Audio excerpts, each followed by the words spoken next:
Welcome everybody to the podcast Legend Killers. I'm your host Eddy Lynch with your co-host Mr. Eddie Nigma. How's it going, everybody? Good night, good night. How's it going? Hope we're not burning up like we are. I'll tell you something. Today at work was a crazy thing. Alright, so actually let's kick things off with something we here at a part of PLK. We're proud to announce we have new merch for you guys. If you guys want to send a Look at that beauty. Look at that beauty. The podcast Legend Killers, man, I have been waiting for this to become a shirt for the longest time. Now, if you want to send a little donation our way for $25, you can have your very own podcast Legend Killers t-shirts, and then there you go. Oh, also another thing, $1, just $1 alone, will give you a free nickname and a shout out for the show. Nickname of your choosing, by the way. So there you go. You can send your donations to PayPal. eJose98 is the account.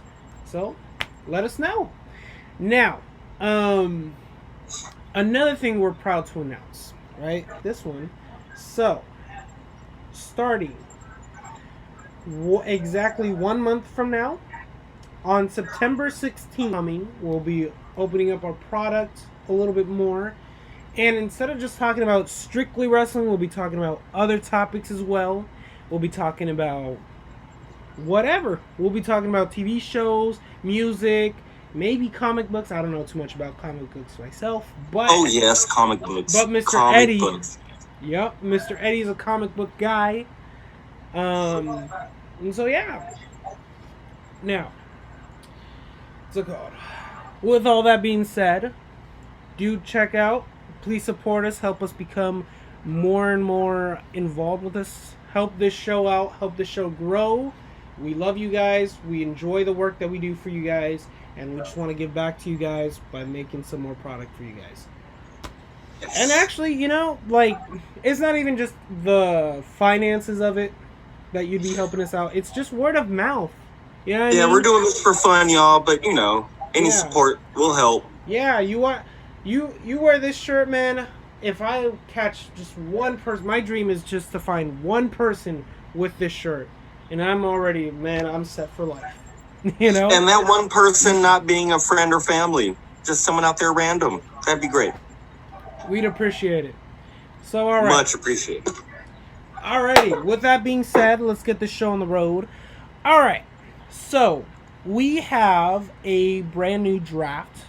We have a fantasy draft. For those of you that follow me on Podcast Legend Killers, the Podcast Legend Killers Instagram page, we have, Eddie and I have a fantasy draft. We're both two GMs. I'm GM of Mr. SmackDown Live. I'm Team Blue all the way. I mean, just look at my logo.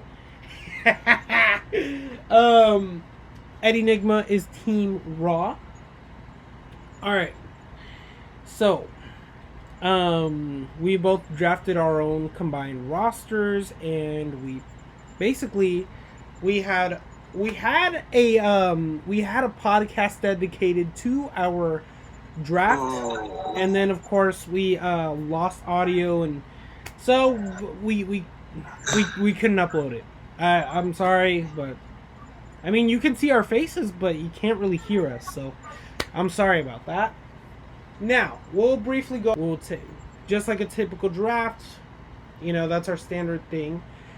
If a GM chooses to release a superstar, then that will cost the GM 5 points, with few exceptions. And we did add a new rule just today. So we'll get to that. So what's it called? And this is what we mean by this. This is when we release a superstar. Let's say we trade out a superstar for someone on the free agency wire that we didn't already pick. So let's say neither one of us drafted Sheamus, right? But let's say I take it Eddie drafted Sheamus. We'll get to that. Now, So let's say neither one of us drafted Sheamus, right? And let's say one of us has Dolph Ziggler on our team, right? We don't want Dolph Ziggler anymore. You would use Dolph Ziggler, wouldn't you? He's the only name I could come to mind with. I mean, rule. Now, one of those exceptions is we are only allowed, and I'm skipping ahead, I'm sorry, but as rule number 7, we can, I hope I explained that as best as I could. Let's go over more of the rules here. If a tag team member gets injured, the GM can trade out the other team member. So let's say if we had Fandango. Now, God forbid either one of them get injured. But if one half of the Fashion Police get injured, then, okay, we can trade out the other half. Or we can keep that other half as a singles competitor. It's up to you as a GM. You can choose to do however you please. And that will cost no points deductions at all. Number 4, if a singles competitor gets injured, the GM can trade out that superstar with no deduction in points either. Number 5, trades are allowed between brands only if the trade is a superstar for a superstar or a tag team for a tag team. And this has to be an equal trade-off. So if Eddie and I are gonna trade 2 superstars, then Eddie has to give me 2 superstars in return. Right. It can't be 2 for 1. It has to be 1 for 1, 2 for 2, 3 for 3. You get the whole idea. Right.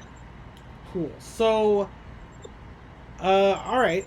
So now that's explained, we got number 6. A GM can only choose 3 superstars to return or debut for their brand. Examples including John Cena, The Rock, Kenny Omega, Undertaker, Brock Lesnar, people who are in the company, let's say Christian, Edge, Chris Jericho, Dean Ambrose. Yeah. Let's say Randy Orton were to win the WWE title at SummerSlam. Randy, you better. That would be 5 points for Eddie Nigma, as he drafted Randy to be a part of his roster. Every time a wrestler retains a title, so let's say Drew McIntyre retained the WWE title, that would be 2 points for me, because I drafted Drew McIntyre under my thing. Now, if a wrestler loses a title, so now if Randy Orton were to win the WWE title, that means Drew McIntyre loses the WWE title, which means I'm out 5 points now. So that's one little thing. Now, what would happen if that were a gimmick match? Now, I'm glad you asked. The Extreme Rules match with Dolph Ziggler versus Drew McIntyre for the WWE title, that would have been worth 10 points right there. Yep. And then, okay, let's go back on this. So, a wrestler winning on a pay-per-view, that's 5 points. And, of course, a wrestler losing on a pay-per-view, that's negative 5 points. So, basically, if you have a title match in a gimmick match on a pay-per-view, that right there is worth 15 points right there. It's big numbers. Now, a returning wrestler winning the match. So let's say if CM Punk were to return, and I drafted CM Punk, that's, let's see. We're going to give him 2 points because he returned and won. Okay? Since we predicted that he was going to return, I think it's fair to give us a point just for, just for being able to know.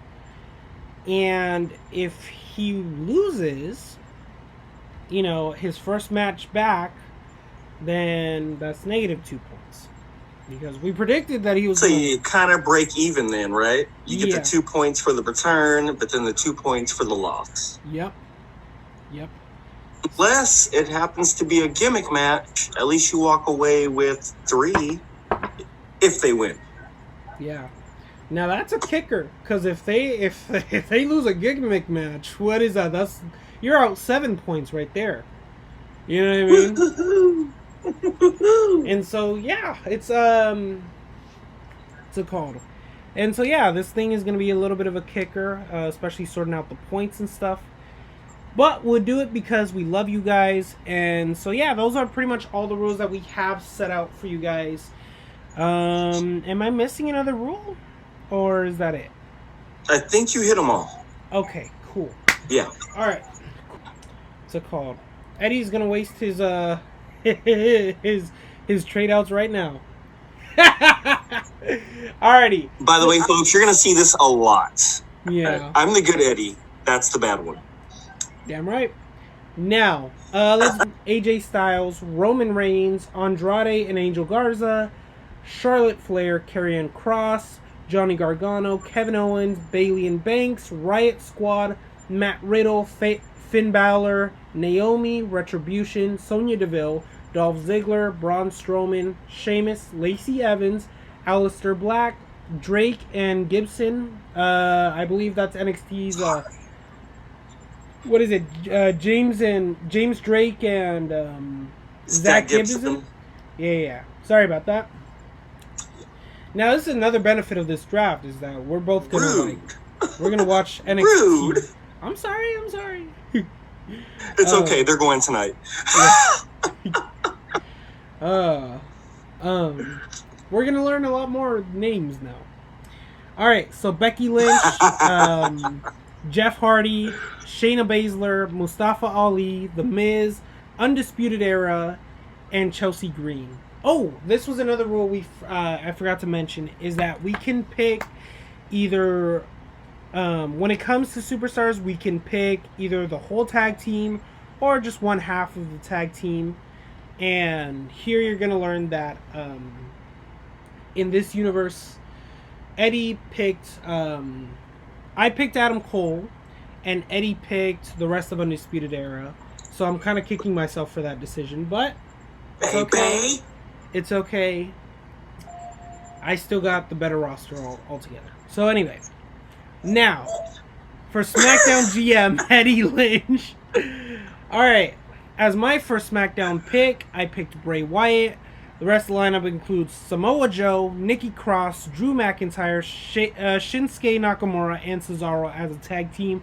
CM Punk, Chad Gable, Keith Lee, Mickie James, Adam Cole, John Morrison, The Hurt Business, Asuka, Iconics, Biggie, Christian, Humberto Carrillo, Bianca Belair, Mandy Rose, Tommaso Ciampa, Isaiah Swerve Scott, Ricochet, The Fashion Police, Dominic Dijakovic, Apollo Crews, Street Profits, Murphy, Damian Priest, Otis, and last but certainly not least, Aaliyah.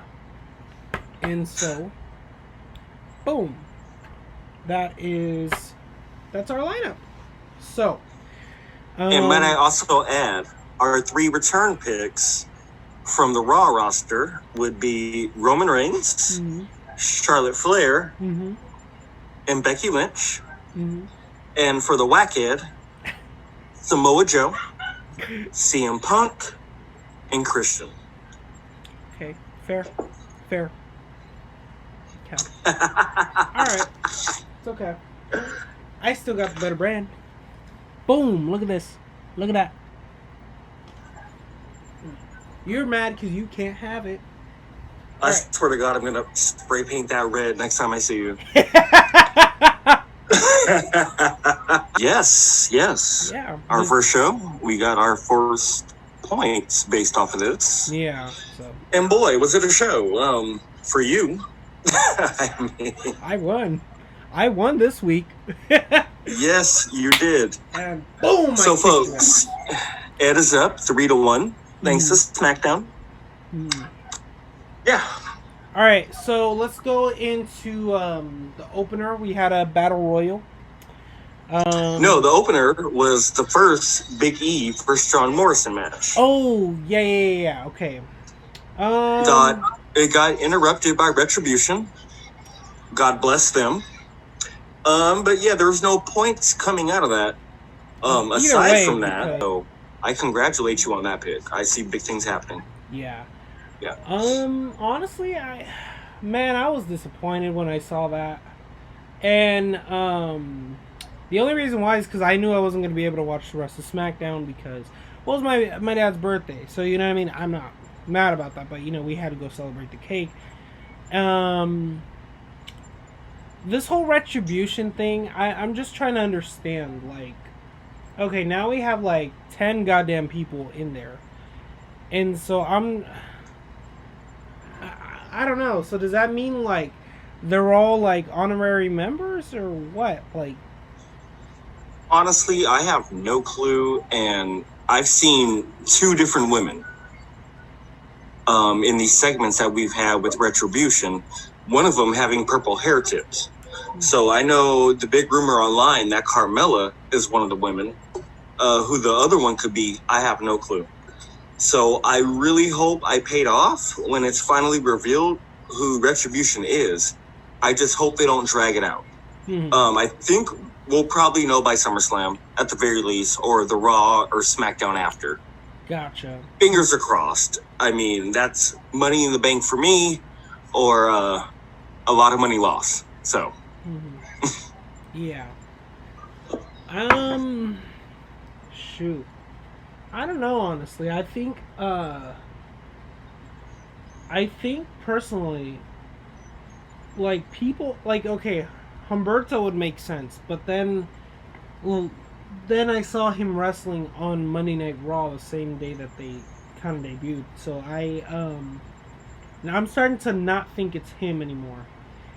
I think, personally, if you're gonna have guys come back, this might be down CM Punk's alley. I think. I don't know, because if you think about, so you're saying come back. So this might be led by CM Punk. That's what I think. You know that, and for those of you who watch the Quincy Jones crossover podcast, that's he's kind of the one who like put this idea in my head. But the more I think about it, you know, the name is Retribution, right? Well, what do they need Retribution for exactly? You know, and there's only one man I can think of who, you know, needs Retribution for something with WWE. I don't know, but if it's not him, then I don't know. Maybe it could be just It can be a returning superstar that, you know, we haven't thought of in years. Feed me more. Feed me more. Don't ruin it. And we both know it's not him, but man, dude, you know what? Maybe I should trade out. Come Royal Rumble time, I'm gonna trade out one of my return picks for Carlito, because I've been predicting since 2012 that he's gonna return at 2012. He's gonna return at the Royal Rumble. I don't know why. I just want to see it happen now. At this point, I just want to be right. That's a name I never thought would come out of your mouth. Okay. Are you kidding me? Considering his brother just got fired. He's freaking cool. Well, that was his whole thing, right? Carlito Caribbean cool. Yep. I spit in the face of people who don't want to be cool. No, okay. I wouldn't mind that. That'd be dope. Yeah. But okay. Actually, Eddie, do you want to get your trade outs all the way? Like, get them in? You know what? Yes. Go ahead and get those in. Who are you trading? I'm trading out Chelsea Green for Io Shirai. Okay.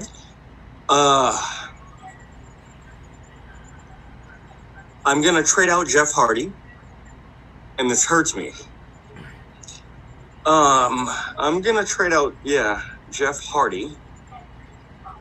Who are we trading him for?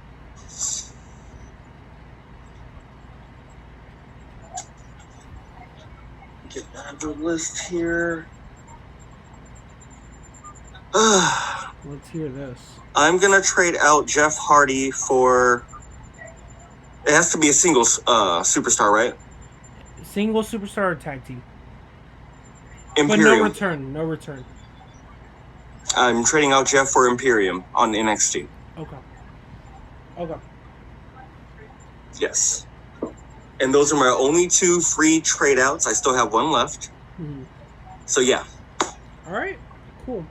Bye-bye Chelsea, bye-bye Jeff. Come on home, Imperium, and Io Shirai. Gotcha. Now, for those of you wondering, we're not going to be including NXT UK or 205 Live. It's just too much product for us right now. We're just going to keep it light. Raw, SmackDown, and NXT. That's the easiest way we could do it. Especially with our schedules. So, sorry. Yeah. So, yeah, if they don't show up on NXT, well, then we're not counting it. I'm sorry.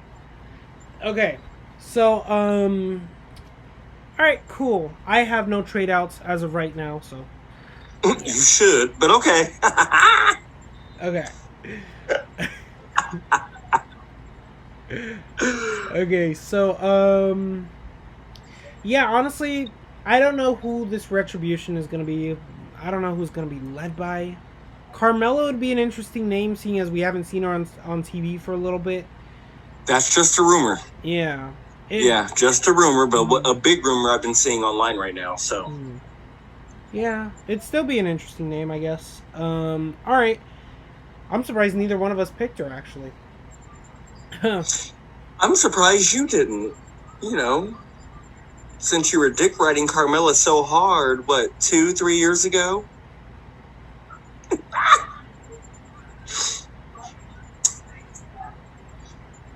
But I might have her. Mela is money. It's better than dick riding Dolph Ziggler. So, okay. I mean, how many world championships has Dolph Ziggler won in the last couple years? At least I can say, hey, Carmella was a women's champion in 2017. Okay, well, how many people has Dolph Ziggler elevated over the past few years? Even not being a champion. Well, let's see here. He had that forgettable feud with Shinsuke Nakamura. Let's see here. He had that, very wonderful feud with Bobby Roode back in 2018. I still can't even remember that goddamn match. Let's see. He won the United States title for all of about 6 days and then dropped the title. Like he needs that. He doesn't need that. No. It's not like he needs that. It's like he's gonna actually do anything for that title. You are so rude. Okay, let me ask you something. Uh-huh. Since he's helped to elevate so many people, explain to me something here. What exactly did he do for Triple H in 2016 when he had that really good match with Triple H in 2016? Good match, but what did he do for Triple H exactly? Really? With Triple H? Does anyone need to do anything for Triple H? It's Triple H. Okay, now what did he do for... Try again. What did he do for Dean Ambrose in 2016? Dean Ambrose... I hate saying this. He sucks. He sucks. Okay, but what did he do for him? Nothing, because when you suck, you can't do anything for someone. He sucks. And I'm sorry. Not a fan of Ambrose. Okay. At all. Okay. What about Seth Rollins? Did he do anything for Seth Rollins?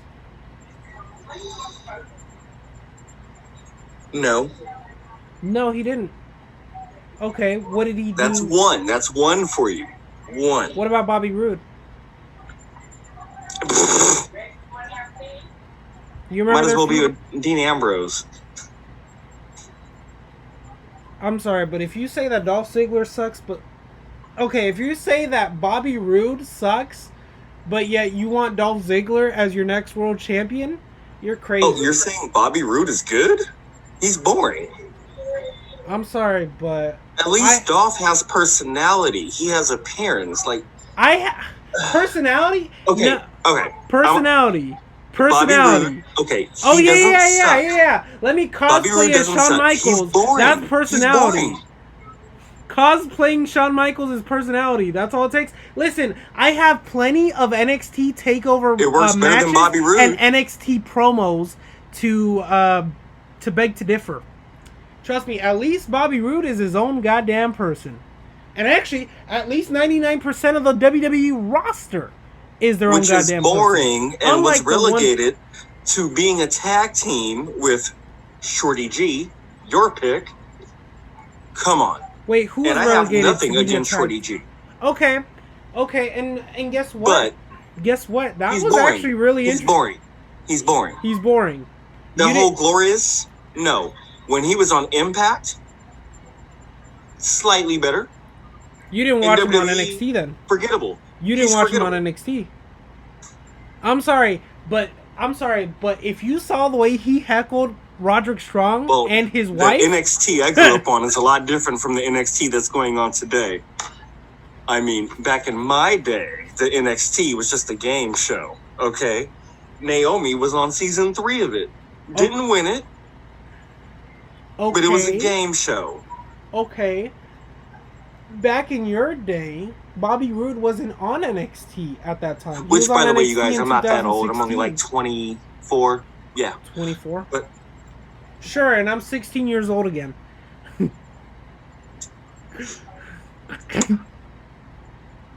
Bobby Roode's still boring. Sorry. Okay. What did he do for Shinsuke Nakamura then? Who? Dolph Ziggler. We're still on that subject. What did he do for Shinsuke Nakamura?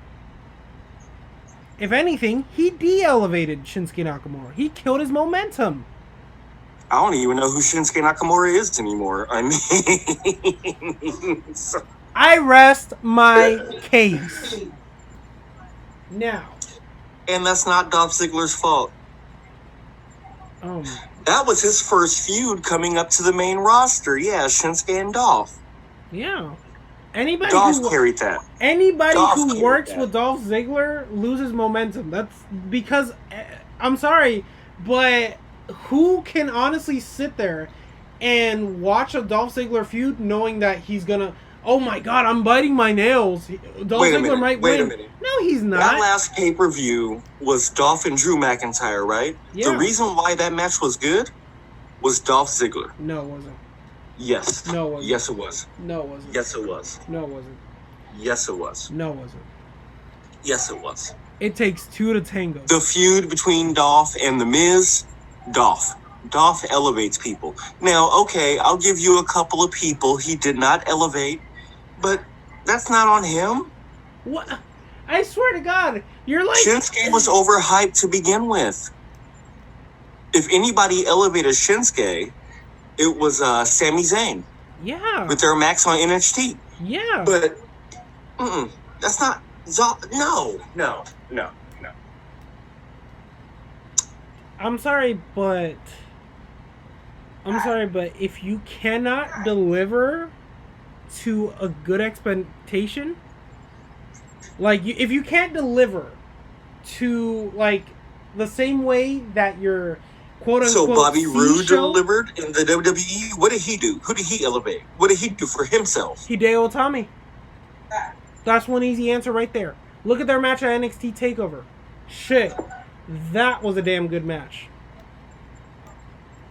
Okay, he had one good match. Name another. Name another good match? Gladly. I'm here.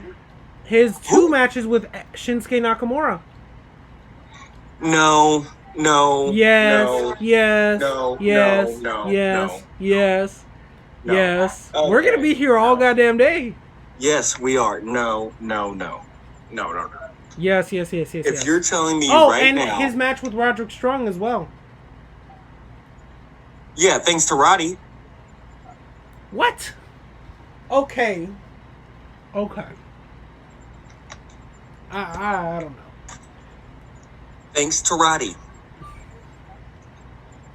If you're telling me that Robert Roode is a lot more better than Dolph Ziggler, Robert Roode is a lot more better than Dolph Ziggler. No. Oh, God, he is. No. Hey, I'd rather watch a Robert Roode match than a Dolph Ziggler match any goddamn day of the week.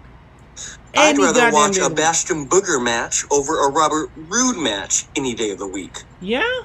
Yes. Yeah? Yes. Yeah? Bastion Booger is more interesting than Robert Roode. Okay. Well, I'm not saying that you need a gimmick, but he has nothing. Anything. Nothing. Yeah? And, okay, and what about Dolph Ziggler? He has no creativity.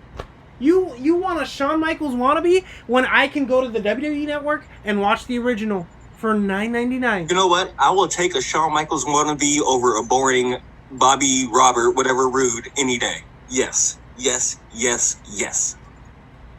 I mean, okay, At go ahead. least Dolph serves character. He serves athleticism. He actually serves, like... What character? Good. What character? What character? Dolph Ziggler. He's not Dolph Ziggler. He's Shawn Michaels 2.0. Okay, fine. Shawn Michaels 2.0. Whatever. Much. It works. It works. Really? Why has he not been a world champion then? Why has he not been a world champion then? He has once. I'm talking about recently. Why not? Why hasn't he been at the top of the card for years? Why doesn't he main event pay-per-views? And trust me. Well, I mean, he just did. No, he didn't. That was headlined by Drew McIntyre. Sorry. That was headlined by Bray Wyatt and Braun Strowman. FYI.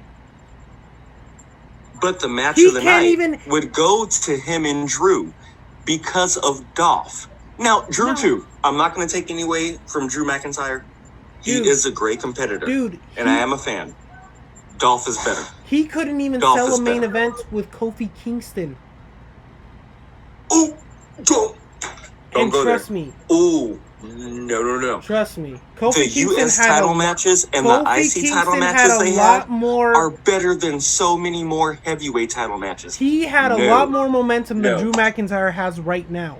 And he couldn't even sell a main event with him. He couldn't draw. You're about to have me light a cigarette. Whoa. No. I mean, the truth hurts, don't it? Oh. Dolph and Coffee have put on classics.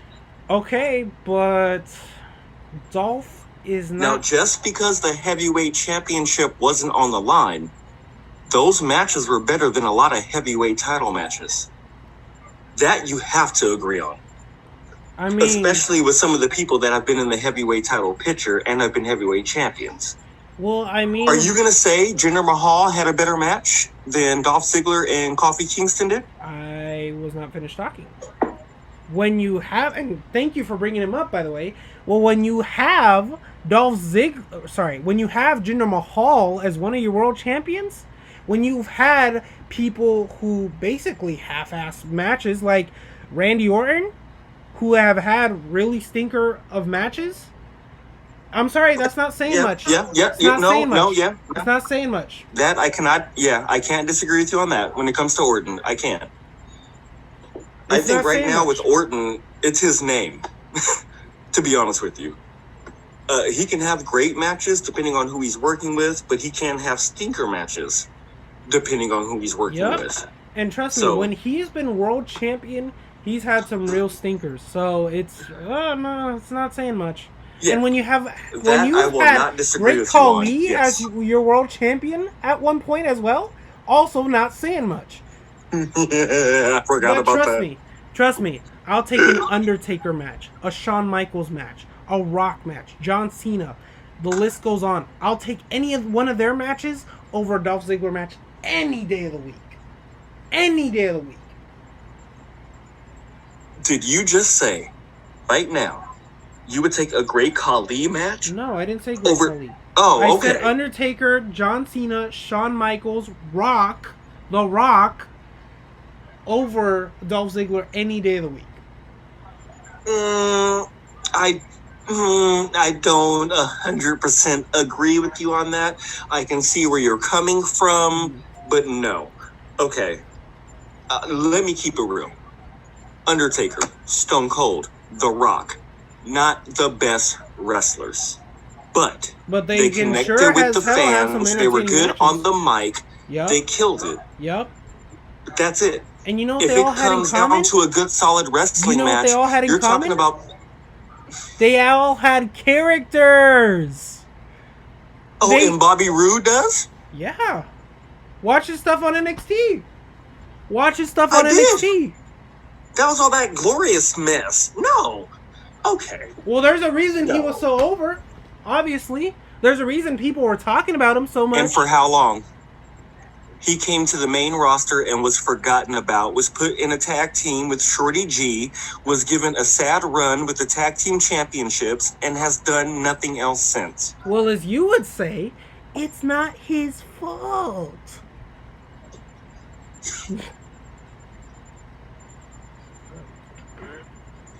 Fuck you for using me against me.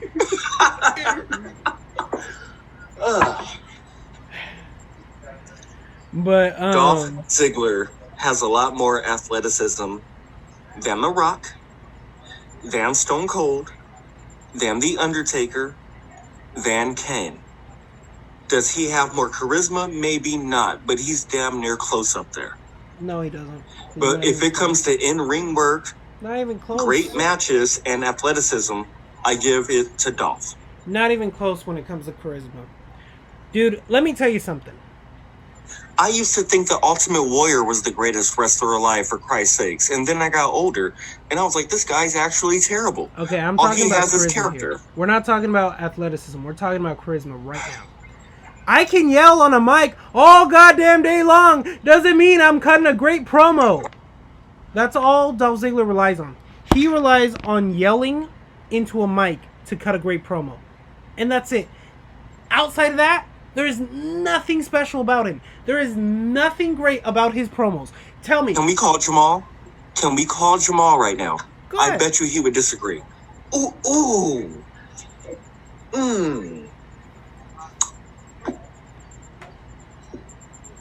I'm sorry, but who... Jamal. Okay, sorry. Of all the people, right? Of all the promos out there, you have the greats, right? You have Austin 316 says, I just whipped your ass. Yes. You have The Rock's promo. Yes. There's so many to name, I don't even have to pick one. You could just... Macho Man, Hulk Macho Hogan, Man, Ric Hulk Flair. Hogan, Hulk Hogan. And you're saying among those lists, the greats, one of them that deserves to follow up on there is Dolph Ziggler. Are you telling me right now that you think Hulk Hogan is a better wrestler I'm than not Dolph saying... Ziggler? Hey. Okay. That's... So I'm are not you saying he wrestler. has more charisma? He has more I'm charisma? talking about charisma. I'm talking about charisma. No. I'm sorry, but... Shawn Michaels 2.0 beat Hulk Hogan. I'm sorry. Charisma-wise? Charisma-wise. Yes. I'm sorry, but didn't... Okay, Hulk Hogan popularized wrestling in the 80s, in the 90s, and is still a household name for years to come. Years to come. Whether you love the man or not. I mean, personally... okay, Hulk Hogan the person, Terry Bollea, awful fucking human being. Right. Fucking racist. Beyond belief. Now, Hulk Hogan the character? I'm sorry, but there's not too many people who can go, what you gonna do, brother? There's a handful of people that reach that status. Okay. Stone Cold, The Rock, Undertaker. Wasn't finished. John Cena. Okay, one second. They've reached Hulk Hogan status. Okay, yeah, I'm not saying that. I'm saying there's not too many people who can give the charisma, what you gonna do? And still, draw so many people just by saying that. Dolph Ziggler is not gonna go, what you gonna do? And then all the people... It's not gonna happen. Well, according to you, he can, since he's a ripoff. He's a ripoff. He's a complete ripoff. I'm sorry, but listen, if Dolph Ziggler was his own character and didn't rely on using Shawn Michaels' moveset, if he didn't rely on dressing up like Shawn Michaels, he didn't rely on so much Shawn Michaels, you know what? I would think, hey man, because I mean, he is talented in the ring. He does have good matches, but that character is what does it for me. That character is what does it for me, and that's why I don't think he should be a world champion, because he's... What originality is there with him? There's nothing special about him. Let me ask you this. What gimmick or character would you have for Dolph Ziggler then? I mean, honestly, okay, look. He has the wrestling background, right? I'm not saying make him like Chad Gable where he has the Olympian gimmick, but okay, you can incorporate that into something. We saw him on Raw Underground where he destroyed some dude. okay, you can give him like some sort of a badass gimmick, but he's not that tough on the mic because, I mean, the guy has a pipsqueak voice. Maybe... Okay, let's break it down. Let's look at his presence. Do you really believe him being a tough guy? No, I didn't see his Raw Underground stuff. So, putting that out, do you see him being a tough guy? Like Drew McIntyre? Considering he has the wrestling background, considering he can, whip your ass, he can defend himself. Yeah, you can, honestly, if you do it right, you can make him a tough guy. I don't see it. Yeah, if you don't just look see at it him because he spent too much time causing a stigma on his character. You don't see it because he spent so much time being a Shawn Michaels wannabe. That's all you can do. It's all you can see with him at this point. There's nothing else to do with him. And he spent so much time losing. I wouldn't believe a tough guy character. Huh? I wouldn't believe a tough guy character was Dolph Ziggler. Maybe if you cut his hair, he has short hair. Okay. But I don't see it. Okay. Now, maybe it's not that. Alright, if we're gonna go with the pretty boy gimmick, right? Okay, look at Tyler Breeze. He took the pretty boy gimmick, and yeah, he did take little things from Gorgeous George, as he noted was his influence. And he was also Shawn Michaels 3.0. Okay, but he modernized it to the point where he actually, basically, you can recognize it as, oh, it's not just another Shawn Michaels wannabe. This is Tyler Breeze. Oh, he actually has interesting little things, and he has his own. You know what? I'll give you that. Yeah, I will give you that. Yes. Yeah. Yes. Dolph Ziggler is a different cat. It's just now I'm Steve Austin. He doesn't. He's just basically doing copy and paste. He's just basically basic. I guess. Think about it, right? I'll show you a video right now. Once we're off the air, I'm gonna show you a video, right? This is a thing I saw, Wrestling with Regret, where he was talking about character development. Okay. And there was this one man who basically dressed up just like Jeff Hardy. He did the Swanton, just like Jeff Hardy. Hold on. It's just he was just naming some indie wrestler. I don't know what his name was, but look, he dressed up just like Jeff Hardy. He did the Swanton just like Jeff Hardy. He was sadly out of shape, but he was this independent wrestler who constantly got criticized for being a ripoff Jeff Hardy. And then he takes to Twitter and he says, "Oh, well, just because I wear his attire, and just because I have long hair, and because I do the Swanton, and because I do this, doesn't mean I'm a Jeff Hardy ripoff."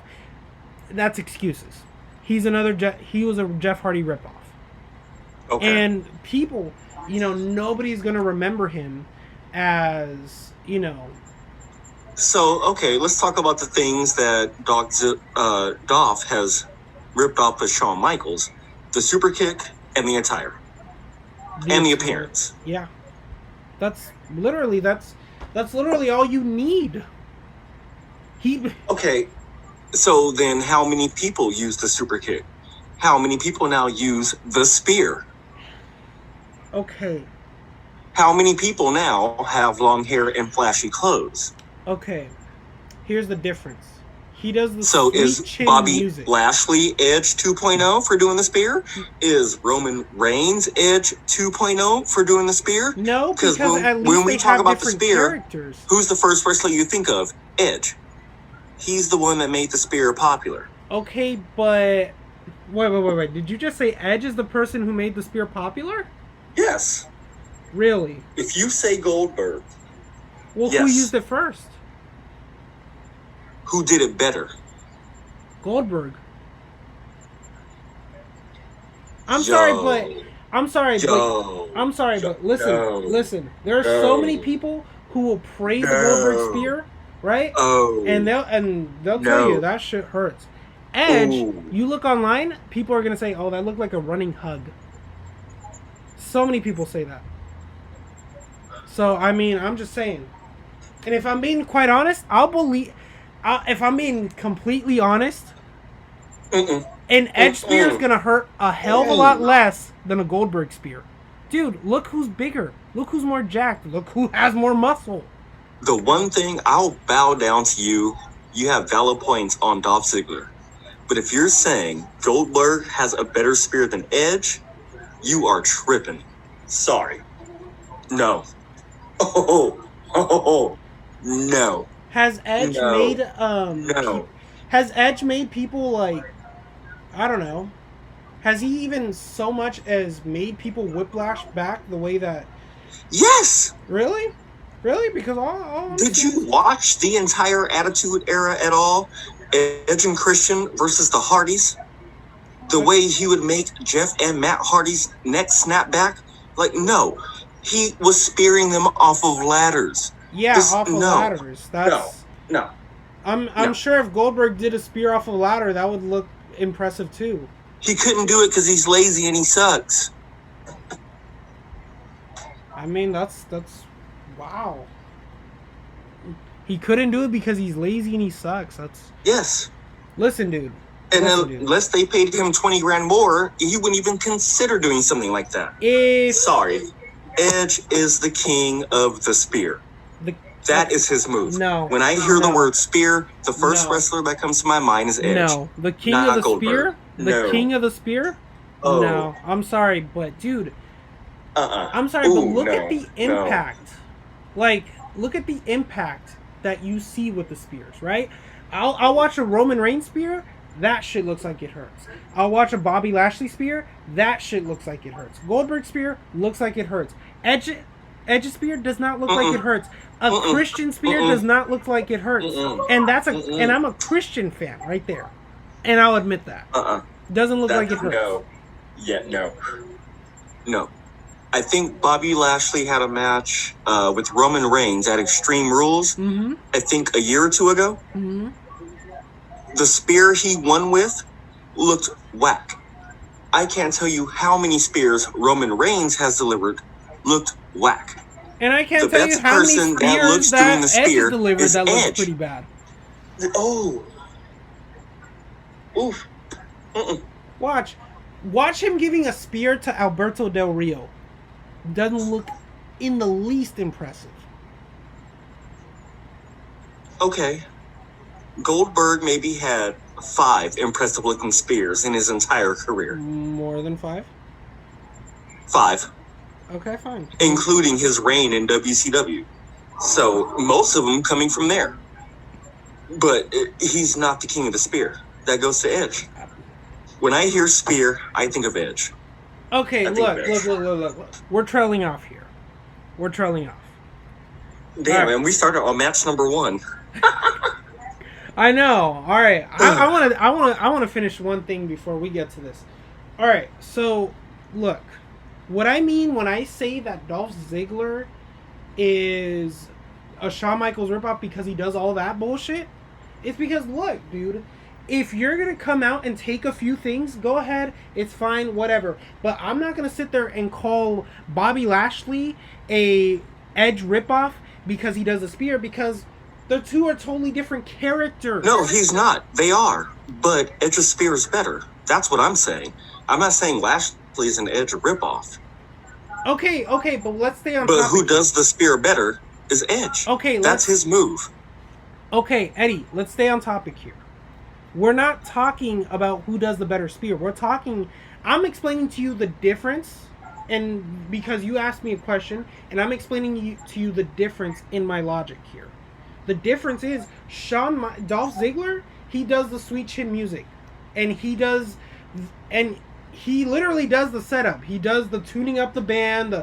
He goes the whole 9 yards. He sits there and takes moves from his moveset. He sits there and he basically dresses up like Shawn Michaels would. And he would have the same character. You know what I mean? He's a Shawn Michaels ripoff. Bobby Lashley and Edge, you said it yourself, they're two totally different characters. You know what I mean? I'm not going to sit there and say that Bret Hart and Shawn Michaels were the same characters because they both use the sharpshooter. They're the complete opposites. Exactly. And I'm not saying that just because they have the same move means that they're the same character. I'm saying that if you're going to do everything inspiration does, you're a ripoff. That's how it is. If I sit there and I go out, right, and I look like Brock Lesnar, I wear fight shorts just like Brock Lesnar, I do the F5 just like Brock Lesnar, and I do the same moveset, I do the same everything, I have the same entrance, I'm a Brock Lesnar ripoff. If I sit there and I do the Rock shtick, if you smell... I hear what you're saying, but even you couldn't come up with a good enough character for Dolph Ziggler to have. Okay, if that character works for him. It doesn't work for him. It works for him. No, it does. Work for him. What other character can he do? Okay, if I can't think of another character for him, then fire him. You said a tough guy. Then fire him. So if he's going to be like Cactus Jack, I'm not going to believe that. I never said Cactus Jack. No. You don't have to be like Cactus Jack. And chances are... You said tough guy, so I'm thinking of tough guys. So, Cactus Jack, Brock Lesnar. Like, really, can you see Dolph Ziggler being a Brock Lesnar? Considering the fact that he has a wrestling background, you can build it that way. If he had a different look, and you're saying this as if it's his fault. He's a company man. He's doing what is being told to him. This works for him. This is why he's still there. If he had a Brock Lesnar gimmick, he would have been fired years ago because no one's going to believe him. Why doesn't he sell out main events? Why doesn't he, why isn't he on the face of billboards? Why isn't he doing any of that? If it works for him so well, why aren't fans behind him the way that they're behind Becky Lynch, the way that they're behind Seth Rollins, the way that they're not behind Becky Lynch anymore? She's been shoved in our faces too much. If you think people are behind Becky Lynch, I see more negative comments against her than anything. Yeah, and that's just what you're gonna get. But here's the thing. There was a time... And that's the thing with Dolph. And here's the thing. Becky's not all that great. She has character. She's not all that great. She's boring to watch in the ring. She is. I have a few matches that would disagree with you on that one. You might, but it's only a few. Not a few. The only matches with her that were good to me were the ones with Sasha and Charlotte, who carried her. No. Yes. I'm sorry, but Charlotte is... Listen, Becky Lynch is 10 times more experienced than Charlotte. She's been wrestling since she was 16 years old. Paige, in that case, has been if anyone's carrying anyone, it's Charlotte being carried by Becky.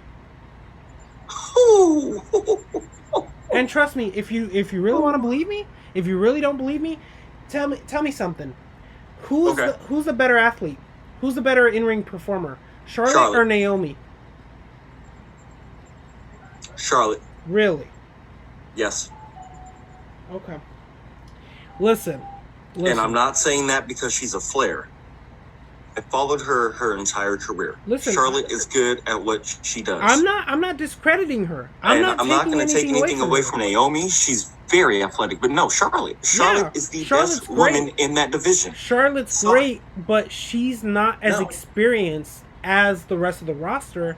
And when she moved to the main roster, she was still pretty green. So who's the most experienced? Well, most experienced?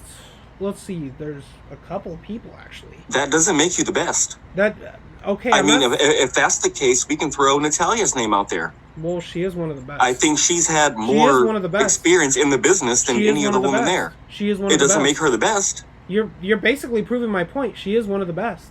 But see, here's the thing. But it doesn't make her the best. That's what I'm saying. Here's the thing, dude. You're completely misinterpreting my points here. I'm not saying that experience makes you the best. I'm just saying that if anyone's going to be carried, it's most likely going to be Charlotte, because Charlotte doesn't have the experience most of these women have. I'm sorry, but you can't tell me that Naomi will be carried by Charlotte. You can't tell me Natalya will be carried by Charlotte. You can't tell me Becky Lynch will be carried by Charlotte or Sasha being carried by Charlotte. It's just not going to happen. Actually, I can. Nope. The proof is in the pudding. Where? The matches are there. Where? The matches are there. Where? Let's go back to NXT. Let's go back to Raw and SmackDown. Where? The matches are there. just because you've been in the business for 15 years or since you were 15 years old, no, sorry. You have naturals. Look at Paige. Hell, I would say Paige is better than Charlotte, and she has way less experience. So no, she doesn't. That means nothing. Paige has more experience than Charlotte. Actually, no, I'm sorry, you're right. She was in the womb. Dude. But still. Okay, look. You're trying to credit somebody off of having years in the experience. That's not it. That is something now. That is something. No, it's not. Yes, it is. No, it's not. Yes, it is. Dude, who's going to be a better in-ring performer? A person who's wrestled only a year, or a person even with their natural ability? Who's going to be better? A person who's wrestled only a year, or a person who's had at least a decade of experience? Think about that. I'm sorry. I am thinking about that. I'm bringing men into it at this point. Who's a better... The Rock, he reached Hulk Hogan status and had less years in the business. So, I mean, no, that makes no sense to me, bro. Okay. Someone that's been in the business for 20 years as opposed to someone that's been in the business for 5 years. That 5-year person can be much better than the 20-year person. They may have a better understanding of the business. How likely is that? But it doesn't make them better. How likely is that? Like, you're all wrong. Take a look at Brock Lesnar. Take a look at Brock Lesnar. Are you going to tell me Brock Lesnar in 2002 was as good as Undertaker in 2002? Or Triple H in 2002? He was better. In what way? In what way? In all ways. Okay. Except for character. What are these Except all for ways? character. That's it. What are these all ways? What ways? Was he safe? Athleticism. Athleticism. Yes. Athleticism. Wrestling skills. Good matches. Undertaker was a gimmick wrestler for majority of his career. Do you know Undertaker for having 10-star matches? No. He's a gimmick wrestler. WrestleMania matches will prove you different. Gimmick wrestler. Still. Watch Undertaker versus Batista at WrestleMania 23. I've seen it. Gimmick wrestler. You can't tell me that was gimmick wrestler. Okay. All right. Listen. We'll try to stay back on topic here. But, okay. What I'm trying to get at here is Dolph Ziggler can be as athletic as he wants. Okay? I'm not taking that away from him. But you have a list of guys who are athletic and are even better than Dolph in the ring, and they have characters, and they're more successful. Why? Because they have characters. They have the mind for the business. Like who? Finn Balor, AJ Styles, Kurt Angle, Shelton Benjamin. Yes, Finn Balor was sent back to NXT. Shelton Benjamin was a 24/7 champion. Like you, I see what you're saying, but you're not getting it. Okay, what about John Morrison? What about him? Former world champion. Plenty of great matches. Plenty of great highlights. Yeah. And he has his own character. Yeah. And guess what? He was also inspired by Shawn Michaels, but you know what? I don't sit there and see Shawn Michaels 2.0 in him. I see I see John Morrison 1.0. Oh, you know who else was really good? Chris Jericho. He also, I don't know if you know him. Don't bring up Jericho because he's my favorite wrestler ever. Yeah, I don't know if you know him or not, but he was also inspired by Shawn Michaels. And guess what? No, but Chris Jericho said himself, he was always compared to being the next Shawn Michaels. Yeah. But he didn't want to be the next Shawn Michaels. He wanted to be the next Chris Jericho. Keyword didn't want to be the next Shawn Michaels. Dolph Ziggler wants to be But who cares if Dolph Ziggler wants to be the next Shawn Michaels? Who cares? He's entertaining. I would rather see him on TV than Apollo Crews. Okay. I'd rather see him on TV, not than John Morrison, because John Morrison's good. Who cares? If it works for you, make it happen. Everyone is going to recycle gimmicks. Okay, now as far as... Who cares? As far as you being entertained, okay, that's very subjective. If you're entertained by Dolph Ziggler, whatever, I can't argue that with you. But if it really works for him, why? I don't know. Why does he have that perception? Why does he have that criticism of him? and others don't.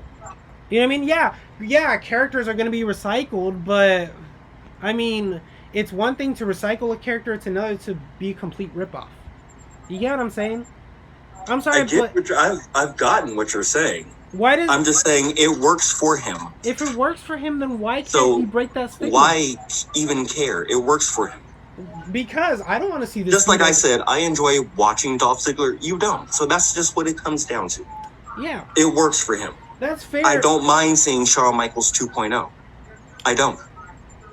For me, it's almost nostalgic. Shawn Michaels was my favorite wrestler when I was a kid. So now I'm seeing Dolph Ziggler, who, is a Shawn Michaels 2.0. I really don't care. He's athletic. He's good on the mic. He elevates people that he works with. So that's it. That's all for me. But, well, then, I mean, I guess that's all it comes down to. I'm sorry, personally, I don't like his promos. I do like his matches. I'm sorry, I can't sit there and name one memorable Dolph Ziggler promo. It's just me. And I don't care about promos at the end of the day. It's all about the match. It's wrestling. A wrestling match. You put on a good match, I'm a fan. Plain and simple. I don't care if you're Hulk Hogan 2.0, Ultimate Warrior 2.0, who was Batista, because they both sucked in the ring. It doesn't matter. If I'm entertained, that's the whole point. That's the whole point. Okay, that's fair. That's your opinion. Personally, though, I mean, you can't even give Dolph Ziggler a gimmick that would work for him, aside from being Shawn Michaels 2.0. If I can't give him that's a gimmick, why it works. Then I'm not even going to use him. I'm not even going to... I would fire him. For what? What does he serve? At that point, he's just developmental talent. He's there to, what? Uplift a guy? And if you really think about it, if you really think about it, if you really think about it, if you really think about it, he has lost so many matches at this point. Like, what does it mean to have a win over Dolph Ziggler? Okay, but who cares? He's won so many matches too. No, he's a Money in the Bank winner. He's a former World Heavyweight Champion. Like, he's won just as many matches as he lost. We're going back to the early 2000 days. Yeah, early. When he was getting pushed. Yeah, still, look, it happened. Okay, but you're in the latter half of his career. And he hasn't really won too many matches. Listen, his win-loss record has been like this ever since probably 2015, 14. Probably around there. So, again, a win against Dolph Ziggler hasn't meant much for how many years? He goes in a world title match for what? Like, if anything, all seeing his face does is just make me groan and roll my eyes and realize, well, this is just another winner for the actual person that they want to push. And it's like, why can't we have a fresh face and have someone who can actually, have a better match than Dolph Ziggler can? I could say the same thing for Becky Lynch, but I see what you're saying. All right. I think it just comes down to a matter of opinion and personal choice. That's fair. And I choose Ziggler, and that's just it. That's all. When I see him, I'm entertained. Plain and simple. When I see Becky Lynch, I am not. Okay. All right. Well, that's fair. All right. Let's move on because we have a lot more to talk about. Alrighty. We're just now getting to match number 2. Okay, so all right, so after this we had a match. We had like a backstage segment promo with like Big E and Sheamus. So I think there's a feud brewing up there. Yeah, and I think it's going to work out better for Big E than Sheamus. Yeah, because I mean... Just my years of watching wrestling, I can kind of tell how things go, so... Yeah, and I mean, at this point, like, Sheamus isn't going to, like... He's not going to be pushed anytime soon. Big E's the future. I can see him being a heavyweight champion. I can. I don't know. I think his last world champion was at 2015. I could be totally wrong. I just think that, like, he's... Was that the NXT championship? No. No, the WWE championship. You're talking about? Are we talking about Big E or? Yeah, no, Big E. Oh, sorry, I was talking about Sheamus. Oh, okay. Yeah. I think like his career is kind of. Yeah, it was 2015. Yeah. Last time he was champion. Yeah. Yeah, his career is kind of winding down, so it's just I see Sheamus right now just riding the middle. Yeah. You know, much. Having another solid IC title reign, U.S. Championship reign. Mm-hmm. Maybe one more heavyweight championship, but I doubt it. I don't see that. I see him like if he's gonna be in the main event title scene, I think he's gonna be like Dolph Ziggler, just there to serve the main event. To enhance, yes, yes. But no, that I will agree with you on. Yes, fair enough. What's it on? So yeah, I think that's where we'll see him. But I most likely, of course, Big E. You can kind of tell he's the one who's gonna get the rub on this one. If that's the case, I see this happening after SummerSlam, but who knows? I have one nitpick about this whole show, right? This whole thing that I disliked. All right, we had a Sheamus and Chad Gable match, right? And throughout the show, we saw Sheamus complaining, saying like, "Oh, Retribution wouldn't dare come to during my match and interrupt." I'm like, right. You know what I mean? Like, that obviously was foreshadowing for the fact that, they're going to come out and interrupt. Right. And then, Sheamus wins clean as a sheet. And I'm like, well, dude, he just proved them right. They just proved him right. Now, unless Sheamus is going to be a member of Retribution, maybe even lead Retribution, I don't understand what purpose that served. Yeah, no. What? Like that's the only thing I can see. But I other than that, I don't understand what purpose it served for Sheamus to, say that and actually be right about it. Right. Okay. Yeah. Mm-hmm. I see your point on that one too. Mm-hmm. I hope he's not a part of Retribution. That would just be stupid. But yeah. If anything, in my opinion, Sheamus and Cesaro should still be a tag team. Mm-hmm. I mean, clearly they're doing nothing with Cesaro but making them part of tag teams. Mm-hmm. Hence, Cesaro and Shinsuke. Yeah. And I think Cesaro should be a single star and a heavyweight champion. Yeah. At this point, but I don't think that's gonna happen. Yeah. Yeah. That's true. No. Yeah, I think Cesaro, he's another one who I'm like, man, it's a shame that, he's wasted talent. Yeah. He is heavyweight championship material. Yeah, he has been, but they're wasting his talent. I mean, shit. While he's still there is a shock to me. Yeah. I mean, shit, he's had a really good match with, I was watching this match, maybe 2 or 3 months ago. Him versus Roman Reigns in 2015.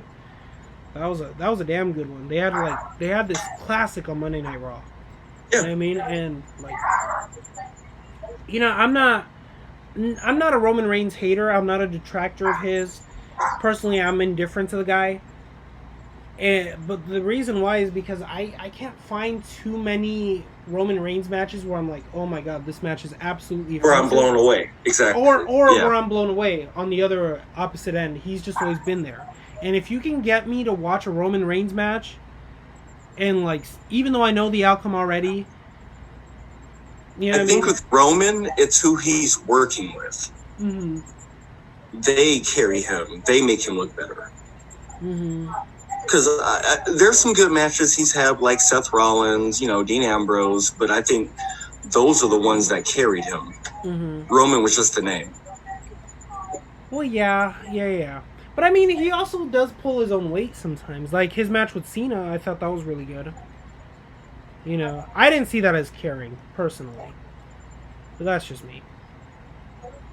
Again, it comes down to personal choice. I've never seen John Cena or Roman Reigns as top star wrestlers. Mm. That goes down to people like Bret Hart, Mm. Shawn Michaels, Triple H. Right, but people that they not only had character, but they're wrestlers too. They yeah.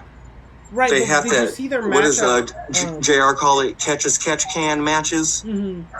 So for me, speaking the way I do, when I watch a wrestling match, I want to see a wrestling match. I want to see a clinic, like Bret Hart and Shawn Michaels. Okay, so you're talking about technical wrestling. Chris Benoit and Chris Jericho. Yeah. Like, these are wrestling matches. Yeah, I get you. Yeah, no. Well, it's also when because, it comes down to The Rock, he wasn't the best wrestler. He wasn't bad, but he wasn't the best, but he had the character. Yeah. And that's what people were attracted to. Hulk Hogan, he had the character. That man had no skill, but people were attracted to the character. And that's what it comes down to sometimes.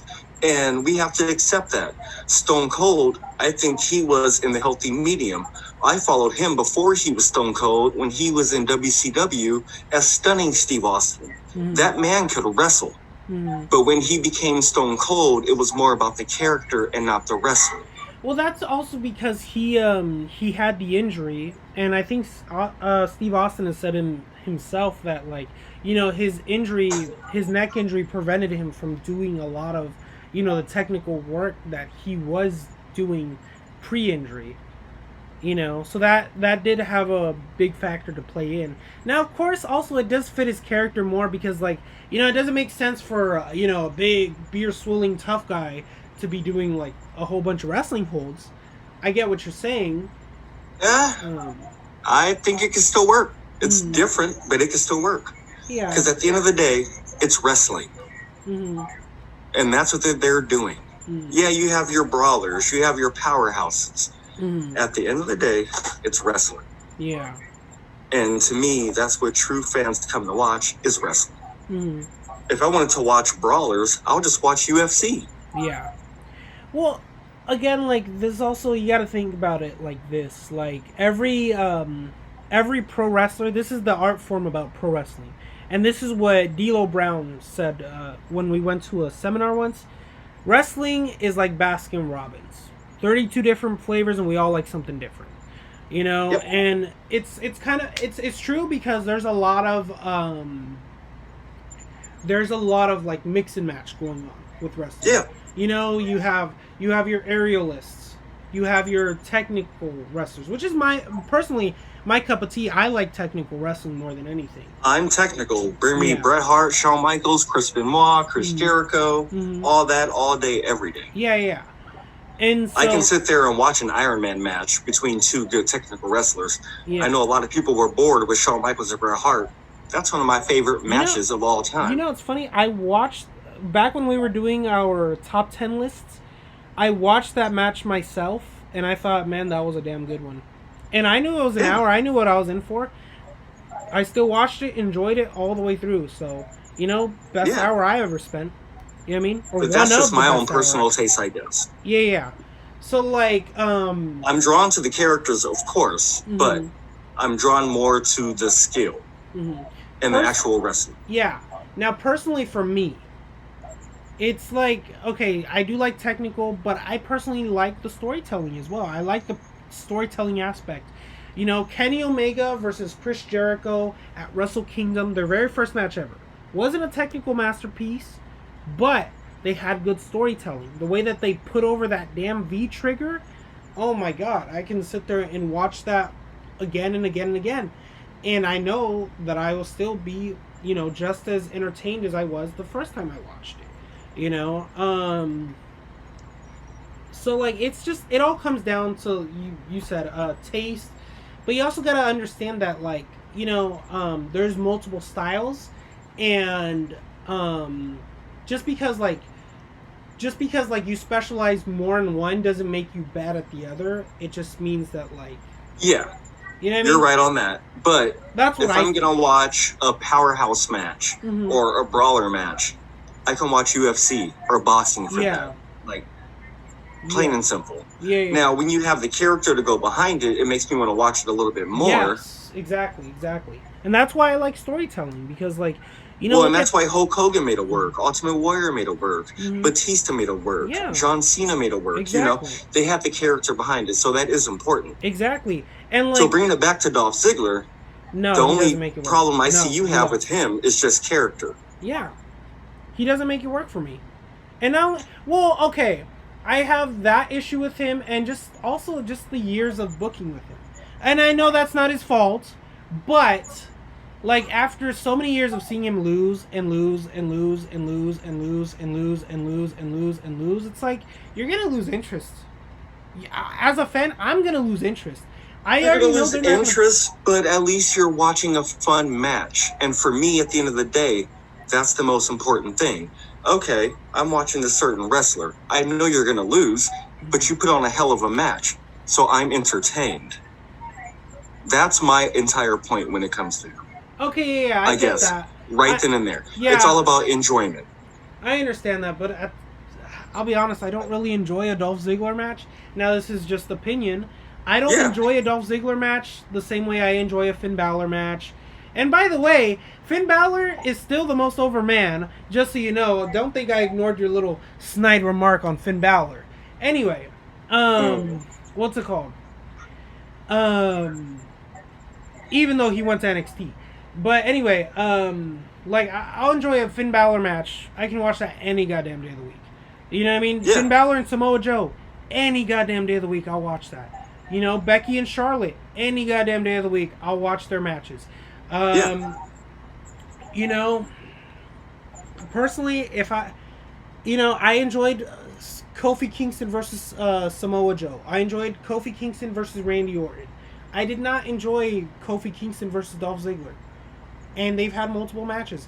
Or another example, I enjoyed Cesaro and Roman Reigns. I did not enjoy Roman Reigns and Dolph Ziggler. You know? That's just me. This isn't to say I don't like Dolph Ziggler's matches, but for the most part, he fails to entertain me. It sounds like you don't like his matches, but there's nothing wrong with that. But there are a few that I do like. You know? It all just comes to personal taste. Mm-hmm. Most of his matches entertain me. Yeah. They don't entertain you. Yeah. But that's okay. Yeah. All right. Just like most of Becky's matches entertain you, they don't entertain me. For me, when it comes down to Becky Lynch, it depends on who she's working with. Okay. I'll watch Becky and Charlotte, like you said, any day of the week. Mm-hmm. That's pretty much about it. Okay. Honestly. Okay, and I mean, that's Aside fair. from that, Becky's boring. Her feud with Charlotte, even though I thought it went on too long, I enjoyed all the matches they had. I really did. Okay. And when people were pissed that they put Charlotte in the WrestleMania triple threat match, I was happy for it. I'm like, good, this match is going to be great. Because Becky and Ronda, no. I mean, that was not going to work. That was not going to work. I mean, it was, and especially to main event WrestleMania. And mind you, the match didn't meet a lot of people's expectations. It didn't meet mine. Mm-hmm. But I think without Charlotte being in that match, it would have been a lot worse. Well, here's the thing. I half agree. But that's just my opinion, people. That's fine. Just mine. That's fine. Yeah. I half agree with you on that, and here's why. Personally, for me, in terms of marketing, you don't need Charlotte Flair because Becky Lynch was a big name already. You know what I mean? Ronda Rousey is a household name already. Yeah. You know what I mean? So you put those two in, Becky Lynch, the most over woman at the time in WWE, plus the most over woman, once upon a time, the most over woman. Okay, so what you're saying is you'd rather have two over people as big names in a match just for that sake, even if you're going to get a bad match? I did not say that. Hold on. Let me finish. Listen. So in that respect, I don't think that you needed Charlotte Flair. However, what I will agree with you on this is that Charlotte Flair did add it because the thing is with Ronda Rousey, she's not that great. You know what I mean? She's very choreographed and she had an impressive, surprise good match at WrestleMania 34 with Kurt Angle and Triple H and Stephanie McMahon. Yeah, only because it was a mixed tag team match, and yeah, it was a celebrity gimmick match, so yeah, it was what it was. Yeah, and she did surpass expectations that match. But in terms of Ronda Rousey on her own, I can't sit there and say, well, I know I'm going to get a good match. You know what I mean? And so that's why I'm saying, listen, I half agree because you didn't, in terms of marketing, you didn't need Charlotte Flair. Now, of course, Charlotte Flair did add to that, but you didn't need her. You get what I'm saying? Now, in terms of a great match, yeah, you're definitely going to get a better match because you're adding Charlotte Flair, and Becky and Charlotte, they have great chemistry. I don't know about Becky and Ronda. I don't know about Ronda, personally. It's just me. I think when it comes down to that, it would have been Ronda would have been the biggest downfall anyways. Yeah. I did enjoy her match with Sasha at the Royal Rumble that same year. Mm. That's in large part to Sasha Banks. What did you think of her match with Charlotte at Survivor Series? Ronda's match with Charlotte at Survivor Series. Out of 10 stars, I'll give it a 5. Okay, look. And a 5 only because I liked the ending when Charlotte snapped and all that. Like, I was solid for that. I'm like, all right, that's cool. Okay. Match-wise, yeah, out of 10 stars, a 5. To be honest, I thought her match with Nikki Bella actually was a 5. No. What did you think of the match itself? Because listen, I can't understand your rating system because a 5 is an F. But you know what I mean? And you've said that F for fun. Yeah, so okay. I don't know. No, I still give it a 5. Is it good, bad? What do you mean by that? What do we mean by that? It wasn't good. It wasn't bad. It wasn't great. It was mediocre. Mediocre? Yeah. And we're talking about Charlotte and... yeah, Charlotte and Ronda at Survivor Series, right? It was mediocre. Yeah. Got it. It wasn't something that I'm going to remember for the rest of my life. Mm-hmm. But it was mediocre. I have fun watching it. Okay. Just like, surprisingly, with Ronda's match with Nikki Bella at Evolution. That match came out a lot better than I thought it was going to. Yeah, I didn't watch that match, so I don't know. Yeah, it was fun to watch. But again, I give that one a 5 out of 10. Yeah, I watched it was just fun to watch. Match, but, it's not memorable, but I didn't hate it. Yeah. And that's saying a lot coming from a Bella. So, I mean... True. Well, I mean, in my opinion, Nikki did improve a lot from, like, she has proven to be able to have some good matches. Like, if you watch her WrestleMania match with AJ Lee and Paige, that was a good match. Oh, the tag team match, yeah. That was a good match. And then they had a great 6-man tag the following Raw. You know what I mean? So, I mean... Yeah, I've kind of had to break my stigma down when it comes to the Bellas, or especially Nikki. I always look at them as divas, but going back and watching some of Nikki's matches, depending on who she's working with, she wasn't bad. So I'm not going to sit here and say that the Bellas were the worst, because there was a lot worse than that. Yeah. You know? And Nikki was better than Brie, but, I mean... Yeah. I'll give them their credit. And I will too, because I mean, I at one point was, no fan of Nikki Bella or Brie Bella, Yeah. And so yeah. But in terms of other things outside of actual wrestling skills, the Bellas did provide a lot for the WWE. Yeah. And I can come to terms with that because I was the biggest John Cena hater for years. But getting older, now I realize what he's done for the company. And like John Cena, he's not the best wrestler. However, he is the new age Hulk Hogan. And I respect him for that. And he's not bad at what he does. The only negative thing I can say is he's not the best wrestler. Everything else, he's top notch. Like, top notch. Pretty much, yeah. You know what I mean? And even then, like, with the whole wrestling thing, he's not the best, but he's definitely one of the most adaptable. This is the thing I said with Quincy Jones. Well, he can have a good match with, like, Shawn Michaels. With Triple H. And like, anybody. And he can literally fight any wrestler from any generation and still have a damn good match. You know what I mean? You can't get that with The Rock. Like, you know what I mean? You can't see The Rock having a great match with a wrestler nowadays like AJ Styles. It's just, you know what I mean? You can't even imagine the match. You know what I mean? And, like, you know what I mean? I love The Rock, by the way. But, Oh, same here. Oh, same here. But I agree. But John Cena's that one, I feel like, from all the icons that can actually have a great match with anybody he works with. Anybody. From any generation. Yeah. Yeah. What's it called? Where are we at? Okay, look. Match number 2. Point is, I see Sheamus and Biggie having a feud after SummerSlam. Not even match number 2. It's segment number 1. Yeah. I didn't like that Retribution didn't interfere, but all right. I'm skipping ahead. Let's go ahead and go to the Sheamus. It's the Battle Royal. Oh, the Battle Royal. Right. My bad. Yes. That was, as far as Battle Royals go, it was good. Personally, the thing is, like, I can't sit there and say, like, that I enjoy Battle Royals, with the exception of the Royal Rumble. Yeah, that's the only Battle Royal I like. I mean, aside from that, it's just a Battle Royal. And I mean, if you include, like, 6-pack matches, then yeah, I enjoy 6-pack matches, too. Yeah, I just felt like this one was a little bit predictable. Mm-hmm. Like, we all knew Asuka was going to win. Yeah. And that's a point for me. Or 5 points for me. It was 5. Yeah. When it came down to her and Baszler, I had a little bit of hope, but I knew Asuka was going to win. I mean, she just lost the championship. The swerve I didn't see coming was her getting a shot for both belts. Yeah. So that should make it interesting. Yeah, I see this whole thing, like, downplaying is, okay, she's going to win one title, lose the other.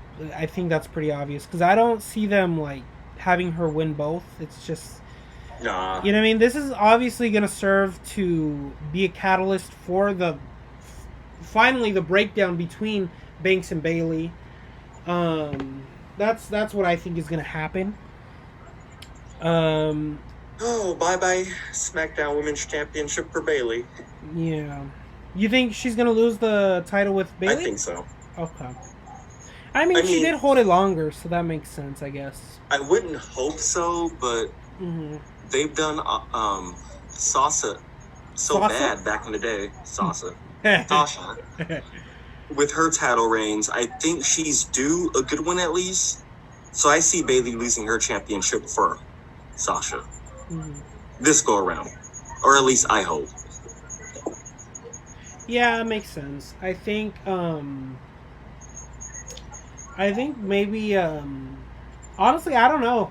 I would think that since Sasha's the one who technically took the title from her and not even in a clean fashion, I think she might be the one to lose it, but at the same time, like, Asuka's a Raw superstar, right? So then, yes. Then unless she's getting traded to SmackDown, I think she might take the Raw title. Oh, I forgot about that. Yeah. Because Bayley and Sasha are both SmackDown. And the only reason why Sasha could contend is because she's one half of the tag team champions. Yeah, so there's that. So that puts her on both rosters. So, okay, I see what you're saying. Honestly, I think they need to do away with those women's tag titles. I think this is just an unnecessary division. No, they need to keep them, but they need to just solidify a women's tag team division. That's it, that's all. Okay, but the thing is, well, like, don't you feel like there's maybe too many divisions right now in WWE? No. Really? No. Okay. I don't. Yeah, I don't. That's fine. I love the idea of having women's tag team championships. We had solid women's rosters, and then it happened, and then it just went down the toilet for some reason. Well, my whole thing is, my whole thing, personally, is that there's not enough time for all divisions. You know what I mean? And if you do have enough time for all divisions, then the only way to get that is to, have another hour of Raw or SmackDown. And let's be honest, I don't want to see that. Okay, you make a good point. How about this? Why don't they just make an all-women's show to showcase the women's championships and the tag team championships? And so the women. Do you really want another WWE program? I'd watch that over 205 Live. I mean, okay, I get that, but do you really want another one? Is what I'm asking. Like another show to keep track of. If it's gonna showcase the women they should be showcased, then yes, I would not mind another one, and that's actually one I will watch. I like that, actually. That's a good input. But then I'd watch that before NXT UK, 205 Live, and even NXT. We have our women. They get their showtime. There it is. Okay. Well, okay, so then does that mean the women go straight to that show, or do they stay on Raw and SmackDown and stuff? Hey, listen, they can stay on Raw and SmackDown if they're, valets, so we can still see them on there. What do you mean if they're valets? Like, if they're managers. Oh, okay, I see what you're saying. But and you know when it comes down... show, yeah, it can... When it comes down to their matches, just showcase them on their own show. Yeah, okay. Hell, add an hour to 205 Live or NXT and just have that for the women. Yeah. Well, okay, how about NXT? Plain and simple. I'd rather them have 2 hours, a lot of women now, and, 3 different titles, tag team titles, and then Raw and SmackDown? You can do an extra hour to NXT, I think that wouldn't be too... Well, NXT is 2 hours now. So... But my thing with that is... But Triple H is a good... You have just one women's championship. So NXT Women's Championship, NXT UK Women's Championship, gone. Get rid of SmackDowns. There's just one women's championship and the tag team. No, I'm sorry, but the thing is that didn't work in 2013. It's not going to work now. It can. Okay. It can, but it's not going to. There's just too big. Like, think about this. There's just too... The roster's too big for one title. You know what I mean? Okay, so then create a women's mid-card championship. Okay, yeah, create a women's mid-card championship, and that goes with having. They have 3 championships. That goes with tag team, mid-card, main. Boom, you're good. You're done. They already have a solid women's roster. So create a women's mid-card championship. Give them a show. Boom. Just do it that way. Okay. I think it could work. Really do. Well, I would think that what you can do is you can have that extra show or that extra hour to NXT, however you want to do it. You have that women's title, that women's mid-card title. You have that dedicated for that show. And then, but you have the SmackDown women's title and you have the Raw women's title because, let's face it, some people are just not going to tune in. And that's a sad truth. Some people are just not. You know what I mean? So, of course, you're going to want women to shine on SmackDown and Raw. And it's like, well, why would you... Personally, I think personally both of those titles are beautiful. Particularly the SmackDown women's title. Okay, they look beautiful, but here's the thing. And I've always had a problem with having 2 different, even male heavyweight championships on shows. One championship's always going to be devalued. So, for example, the SmackDown championship has always been looked at as the lower championship.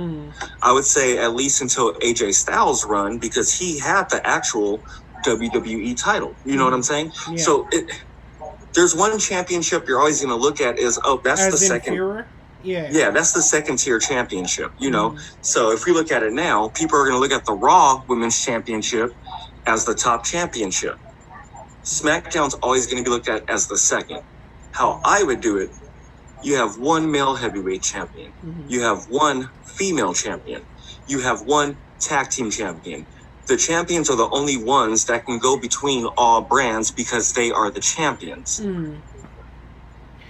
Well, okay, I see what you're saying. My whole thing is, though, like, personally, I don't look at one over the other. I know I'm just speaking for myself here when it comes to the women's titles, at least.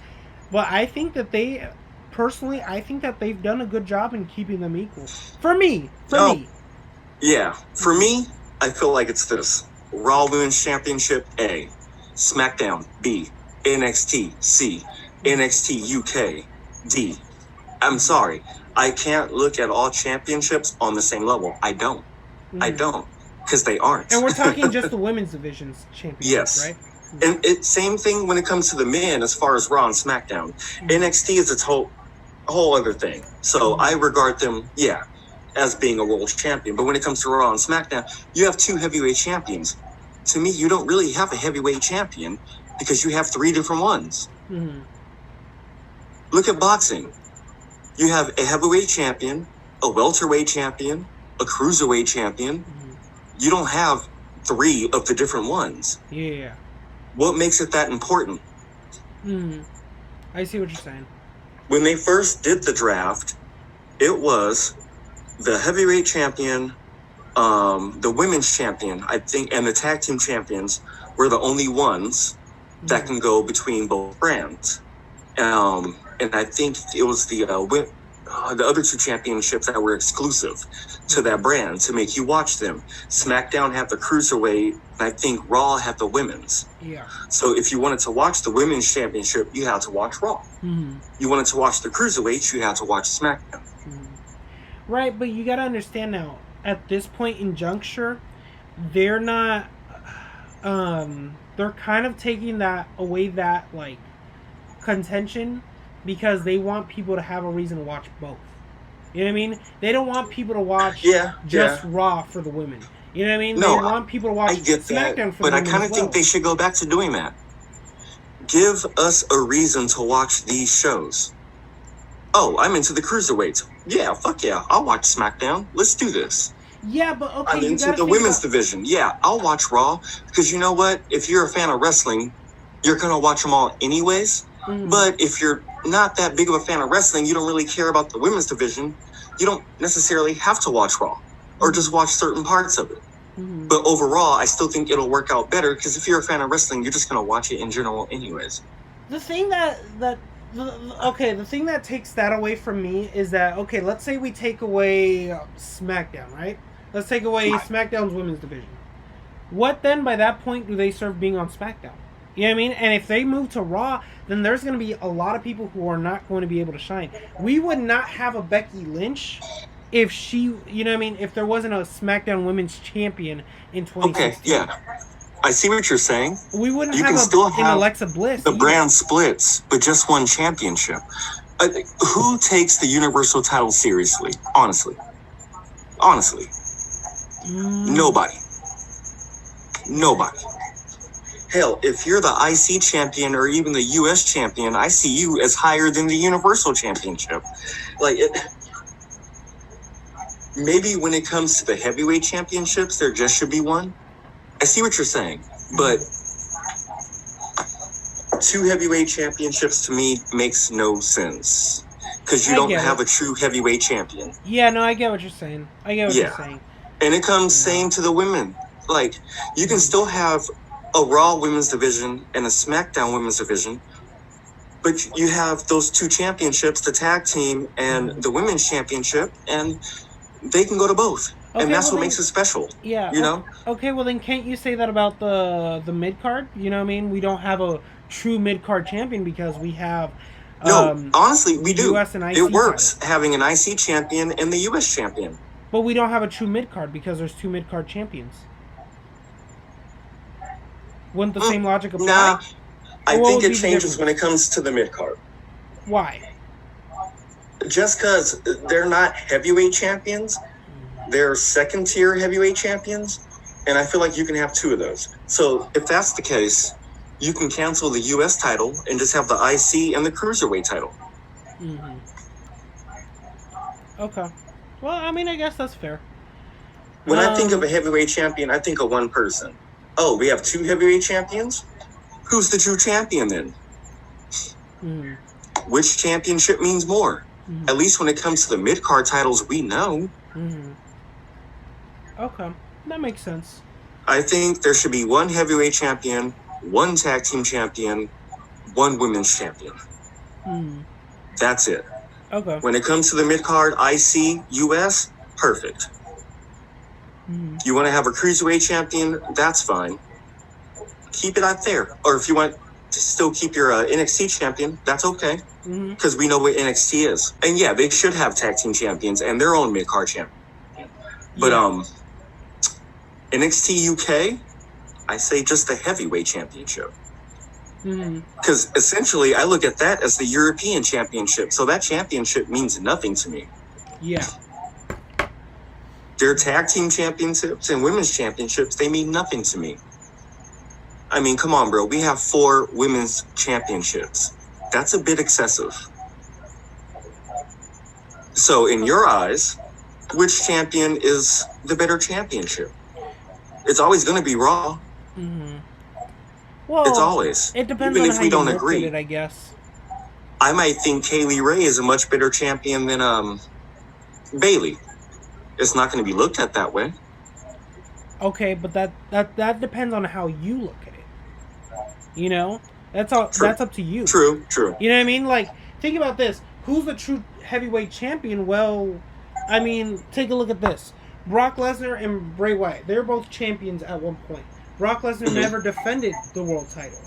At least the Bray Wyatt did. So we can kind of pick and choose who's, you know what I mean? Or, you know what I mean? If you really want to look at it, Brock Lesnar had the lengthier reign. Bray Wyatt didn't. It's all perception, right? Or if you want to take a neutral perception and say, well, they're both world titles, so I guess it doesn't matter. Well, then there you go. But that's just how you look at it. That's just how you look at it. And for pretty much the aesthetic, I get it because they're two separate shows. So I mean, I guess under WWE lore, it's like, you know. For me, when you have a pay-per-view, you have a main event, you have a heavyweight title match, it doesn't make sense to me to have two heavyweight title matches.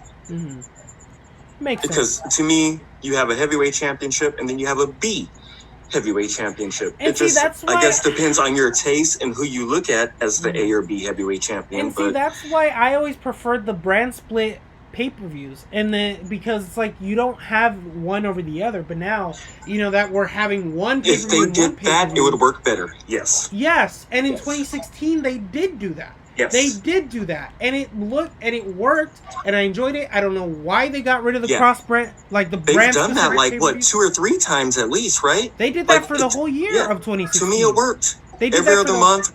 Yeah, a Raw pay-per-view. SmackDown pay-per-view. I think the only ones they shared were the big 4. Yeah. Royal Rumble, WrestleMania, Survivor Series, SummerSlam. Yeah. Like, that works if you're going to have all these championships. Yeah. But when everyone can cross over, like, to me, it just devalues the championship. See, that, to me, that's a problem. I hate that. I hate that, like, with a passion. Because it takes it away from me. As a fan, I can't watch that and think, like, I can't take that seriously.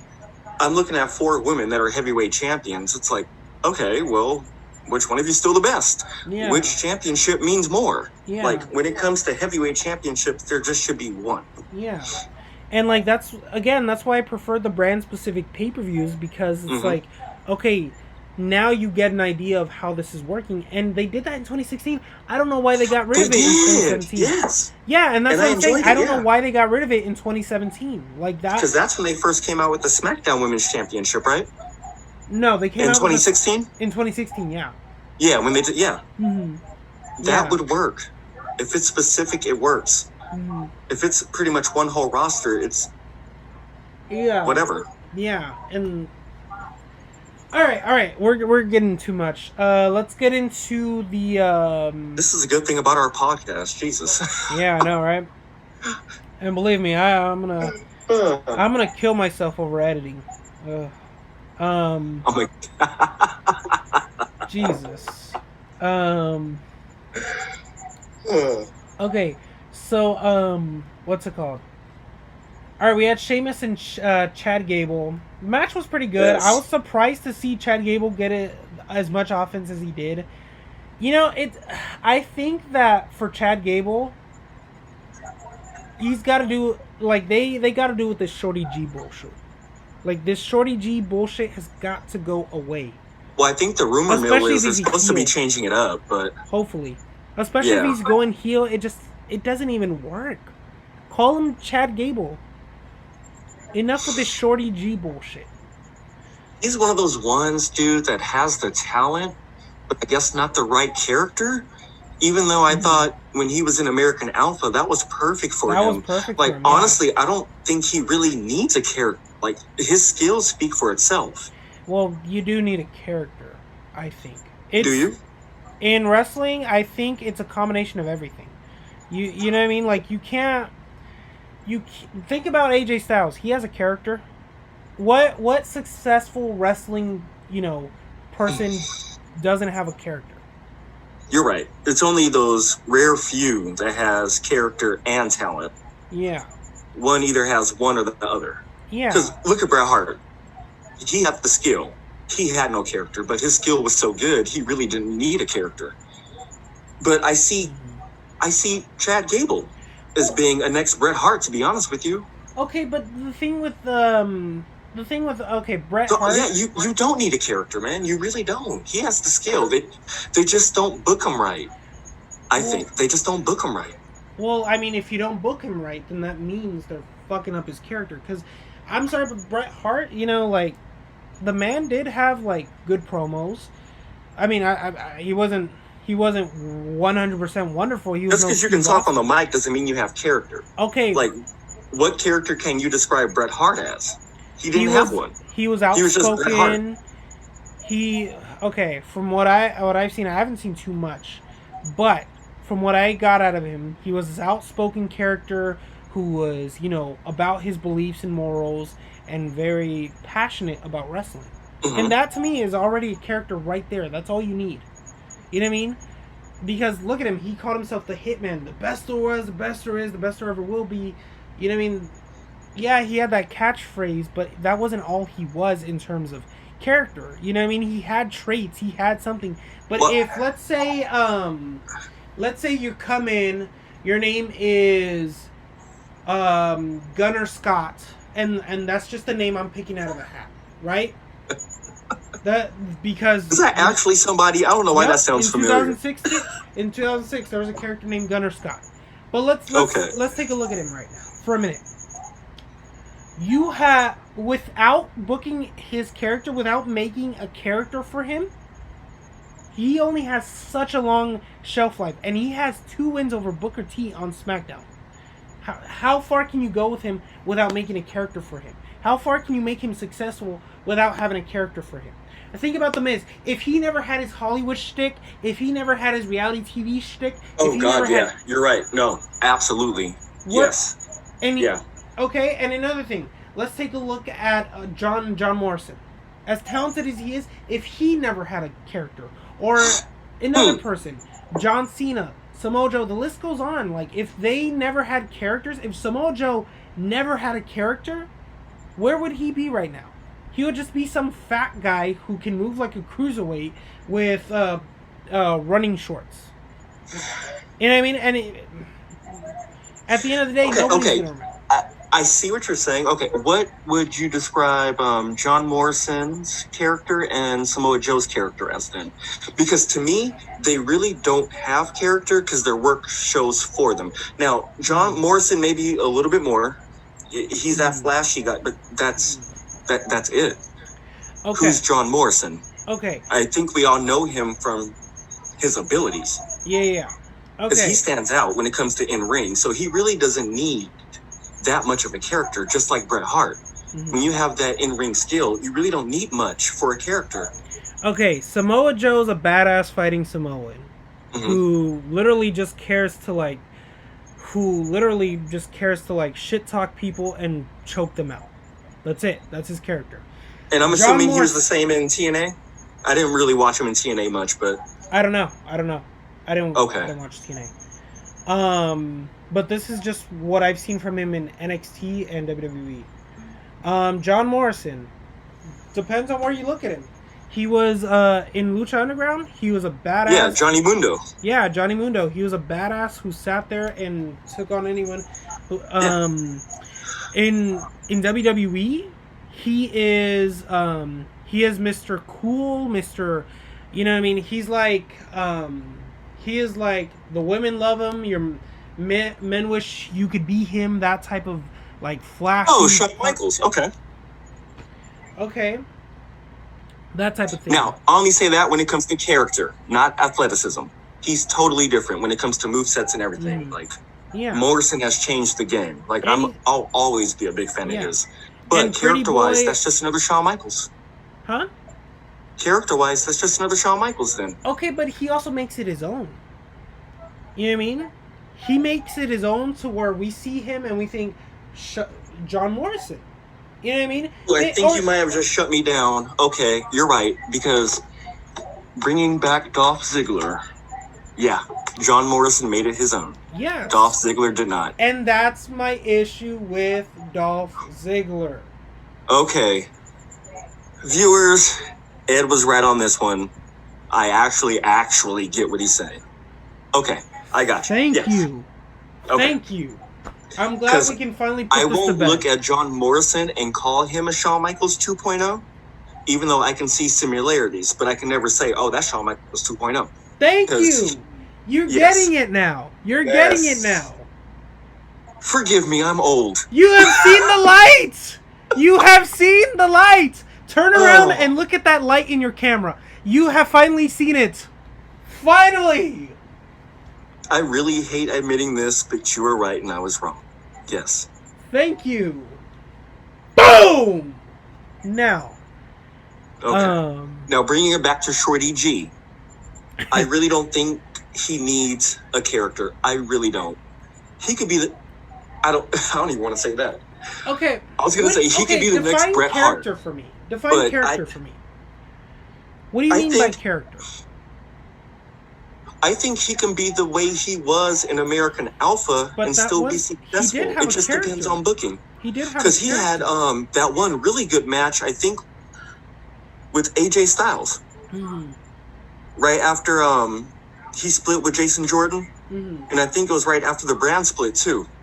Mm-hmm. Yeah, they split them, and then they sent Jason to Raw. But he had that one really great match with AJ Styles, and it was like a wrestling clinic. Yeah.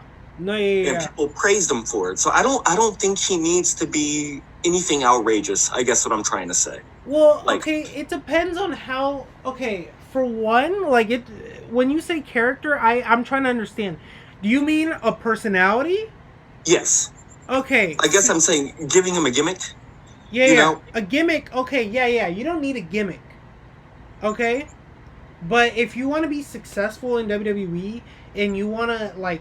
You know what I mean? If you want to make it far for a person, anybody, you have to have a character. You have to have a personality. You have to have something. Because, like, Bret Hart, he had a personality. But it was very simple. It was very simple. Exactly. So I guess I'm just saying you don't have to be outrageous with it. Yeah. Yeah, I see what you're saying. You need something. I think with Shorty G, it doesn't have to be over the top. Let his skills speak for him. Yeah, and build off of that. I guess. You don't have to be over the top with it. It can be simplistic. For some people, simplistic is what works best. You know what I mean? Yeah. If you're gonna you don't have to give Shorty G. God damn it! Now you got me saying it. You don't have to give Chad Gable. You don't have to give Chad Gable a whole backstory and a whole this. No. Just give him some personality traits, and he already does have some. And just book him right. Yeah. Put him up with people like AJ Styles, Daniel Bryan. Dude, those matches would be epic. Yes, exactly. Now, what's it called? And so I think that, you know, with this heel turn, it is going to change, and he's going to have a different character, and he's going to finally get out of that Shorty G bullshit. You know what I see him being? A baby Benoit. You know if he's going the heel route with his intensity, with his skills, make him intense. I see a little baby Benoit. I don't want to say that. He's going to be a baby Gable. Okay, yeah, I'm sorry, but it's kind of hard to compare anyone to Benoit right now. I know. Here's the thing, man. Look, I get what you're saying, but like even still, like, you know, it's just. Here's the thing. Despite what Chris Benoit did, he is one of the best technical wrestlers to have ever lived. I'm sorry. I don't like what he did, but damn. That man was a genius, and he was good in the ring. And very good. And that's as far as our compliment should be about. Yeah, exactly. You know, you can't compliment the person, because, I mean, I'm sorry, but if you're one of those people, fuck you. Yeah, that's what he did was, but when it came to the wrestling business and his skill, he was one of the best. Yeah. I'm sorry. Yeah, absolutely. Aside from that, he's a fucking asshole. Yeah. But, I can't take that away. You know, I don't even want to call him yeah, I do. Just no other wrestlers that were friends with him get mad at me. But I think okay, in terms of the character, I get what you're saying though. Still, Yeah. and like, here's the thing. Like, I've compared Tyson Kidd in terms of in the ring and like his mic skills. He reminded me of a younger Benoit, and I said this only I can because see that. he had, Yeah. you know, Tyson Kidd had announced his retirement. But, you know, even then I felt uncomfortable using that comparison. But it was only because, you know, the way he talked on the mic and because of, you know, his mic skills and his wrestling ability. It reminded me of Benoit. Yeah. But again, like, I don't feel comfortable. Here's the thing. Despite what Benoit did, we can't take away what he did in the ring. In the ring, yes. But again, that's as far as it could go. Outside the ring... Yeah, whole nother story. You know what I mean? We can't... So, let's say you're going to be Shorty G's mentor. You got to give him a new gimmick. What would you do for him? How would you book Shorty G? I see him... Honestly, you can make him like a younger... Like, just for inspiration's sake... And I saw this myself, like, when I was watching him. Like, you know what I mean? He's got this physique. He's got this great body. He's a young, good-looking dude. You can do what you did with Randy Orton in 2004. I'm not saying put him in a faction. But you put him in a nice suit, right? You put him in, like, give him a nice, like, you know, a cocky, arrogant son of a bitch. Like,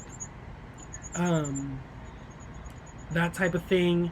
Maybe a legend, like not legend killer, but you know, you just have him disrespecting anyone and everyone who's like in his way. We'll say maybe getting over on the old school people on the roster, like Orton, Cena, the ones that have been there for you know. What I mean, he's cocky as shit, but he can back it up, like that type of thing. He flips motherfuckers around, like it's just that's what I think you got to do with Shorty G. You got to put him in a suit and make him like as cocky as you can possibly make him. Cesaro, lend this man a suit. Like, okay, so who would you put him in a group with? Is my next question. In a group with? See, yes. If you're gonna go that route, who would you put him in a group with? Okay, see, this is the thing. I wasn't thinking about him in a group. I was just thinking about him, like, you know, in a cocky setting. But in a group. Oh, okay. Yeah. Now in a group. Okay, you can... I mean, for the sake of, you know, coming full circle, I can see him aligning with Randy Orton. But my concern see, I say that, not put him in a group, because I think that's going to take away from him. Yeah. You say not put him in a group? I really do. Yeah. No. Yeah, see, that's the thing. I wasn't going to put him in a group either. But, now, if we had to, I would think, okay, Randy Orton is one of those people. But the only concern I would have is, like, this would only serve as to elevate Randy, and I don't want that. Exactly. But now Randy did benefit off of Evolution, and, you know, Triple H, he's a bigger egomaniac. He was a bigger egomaniac than Randy Orton is now. So, you know, I can see Gable benefiting off of it. Now, you have Randy Orton. And just for the sake of, you know, making it short, we'll keep it to 4 people. 4 people. So Randy Orton, including Shorty G, right? Including Chad Gable, yes. So Randy. We're going back to Chad, all right? Yeah. Randy Orton, I think, like, you know what I mean. Those two, you could see like a little mentorship going on there. Maybe, I don't know. I want to say a tag team, but I can't think of a tag team. Like, maybe you put him in with, I'm trying to think who else. Maybe Kevin Owens. I don't know. That to me is a strange combination, I think. It is. Do you know what I think should have happened a couple of years ago? I think they should have kept American Alpha together and paired them with Kurt Angle as the new Team Angle. And considering Angle and Jason Jordan are now gone, Chad Gable would be on top right now. Yeah. I think something like that would have worked. That whole gimmick with Jason Jordan and Kurt Angle being father and son was just stupid, and it went nowhere, like nowhere. It's funny. But I think that would have helped Chad Gable out a lot. Because, I mean, I think everyone looked at American Alpha as Team Angle 2.0 anyways. Mm-hmm. So, it's... Okay. Sorry about that. Okay. So, I think personally, like, I like your idea in theory. It works, but knowing WWE, they're going to run that shit to the ground. I just, I don't have any That right there. I don't have any confidence in them to run a Team Angle 2.0. That right there, yeah. Yeah. Now, if Triple H were running it, I could see it. My thing is, like, we should have had a, Chad Gable should have been a breakout start for so long ago. Same with Jason Jordan. They both should have been breakout stars. I agree with both of them. Yeah. Big time. Like, watching that Jason Jordan-John Cena match, shit. I'll watch that any damn day of the week. I think personally, like, okay, already, let me just finish this question. So, Randy Orton, Chad Gable, maybe that's all you need. Maybe you don't need more. I don't know. No, I think that might be all you need, bro, because I think any more is going to take away from Chad. So, yeah, I think those two. Yeah, and you could do, like, a little mentorship type of deal with them culminating a match at the end. Like a Ric Flair, Triple H type of relationship. Yeah. And so, maybe it could even lead to Chad Gable getting his first world title. I personally like the idea of Chad Gable being a world champion. I can see it, and I'm down for the idea. Mm-hmm. Do I think it's going to happen? No. Do I want it to happen? Yes. Most definitely. Yes. Most definitely. But now we got to get behind the Chad Gable machine. Buy his merch. Ha! I guess it's up to the Eds to make this happen. Yep. All right. Justice for Chad. Justice for Chad. Yeah. Hashtag Justice for Chad. I think, or hashtag call him Gable. That's what it should be. Let's start with that. Hashtag call him Gable. You'll see that on Instagram tomorrow. I promise you. Yeah. Hashtag he has a fucking name. But I think for me at this point, the way I would book him is by pairing him up with someone like Daniel Bryan or AJ Styles to feud. Mm-hmm. Even if he feud with Daniel AJ Bryan's gonna do good and not for the IC title, show more of these killer matches that he has potential to do. It's kind of a shame he's not in the Intercontinental title scene right now. It's a real shame he's not the IC champion by now. Yeah. But just looking at his skills alone. Yeah. Yeah. But I mean, instead he's over here playing like a Space Jam looking motherfucker. I don't get it. Yeah. Okay. All right. So their match together, I actually thoroughly enjoyed it, and that's saying a lot for me because I'm not a big Sheamus fan, but I can say that him and Sheamus had a damn good match. They have good chemistry. I'd definitely take their matches. Again, I'll watch them again every now and again. Yeah. I think with Sheamus, I'm not the biggest Sheamus fan either. I drafted him for star value, but I think depending on who he's working with, he can have a good match. Yeah. All right. So that was a good match. I kind of expected Chad Gable to lose, but you know what? I wouldn't mind. I would not be upset if they had a SummerSlam match. You know what? I'm glad he lost because that's the only point I got that night. So yeah. All right. So let's get on to the next match of the night. What else did we have? Next was Grand Metalik versus Shinsuke. Okay, so now I had to cut the cake for my dad, so I missed this. Fill me in. Did you ever get a chance to watch it? I did not. Fill me in. Okay, long story short, Kalisto returned, and that's a big reason why Grand Metalik won. Yeah, it was a good match though. So I lost really a point because Shinsuke lost, huh? I'll bet you. I think you only lost one for that one. Okay. Yeah, I lost the Shinsuke and Chad, so okay. There's 2 points taken down for me. So there's really, like, what? How many matches on this show? 3? 1, 2, 3, 4, 5. 5? But the opening match was the same as the main event. They had Big E and John Morrison again. Okay, all right. Which gave you a clear winner, but you broke even. Yeah, that's fine. Yeah. Okay, so what did you think of this match, Eddie? You're talking about with Grand Metalik and Shinsuke? Yes. I thought it was a good match. I thought it was a really good match. I just wish they would do better with Shinsuke and Cesaro. Why Shinsuke hasn't had the Universal or WWE Championship by now is beyond me, but yeah. But it was a really good match. I really see Shinsuke and Cesaro coming out on top in this feud, but I think we're going to get some fun matches between them and the Lucha House Party. And I'm glad to see Kalisto back. I'm a big Kalisto fan. Really? Oh yeah, big time. I love my Lucha Libre. I like him. It's funny. I liked his match with Ryback. That's. Was that when they were doing their U.S. title exchange? No. They years back? They had a tournament for the WWE World Heavyweight title back when Seth Rollins got injured. Oh, okay. Yeah, and then they had a really good SmackDown match. Because I know they had a run for the U.S. title too. Because I believe Kalisto beat Ryback. Yeah. To win the U.S. Championship. That's crazy. I would have never imagined.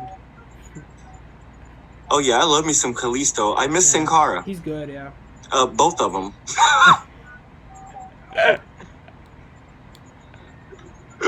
God damn it. Okay, why was that so funny? I don't understand. I don't either. Okay. But yeah, I'm with you on that. Both Kalistos. You should go back and watch it. It was a fun match to watch. Yeah. Okay, I will. Because I'm a fan.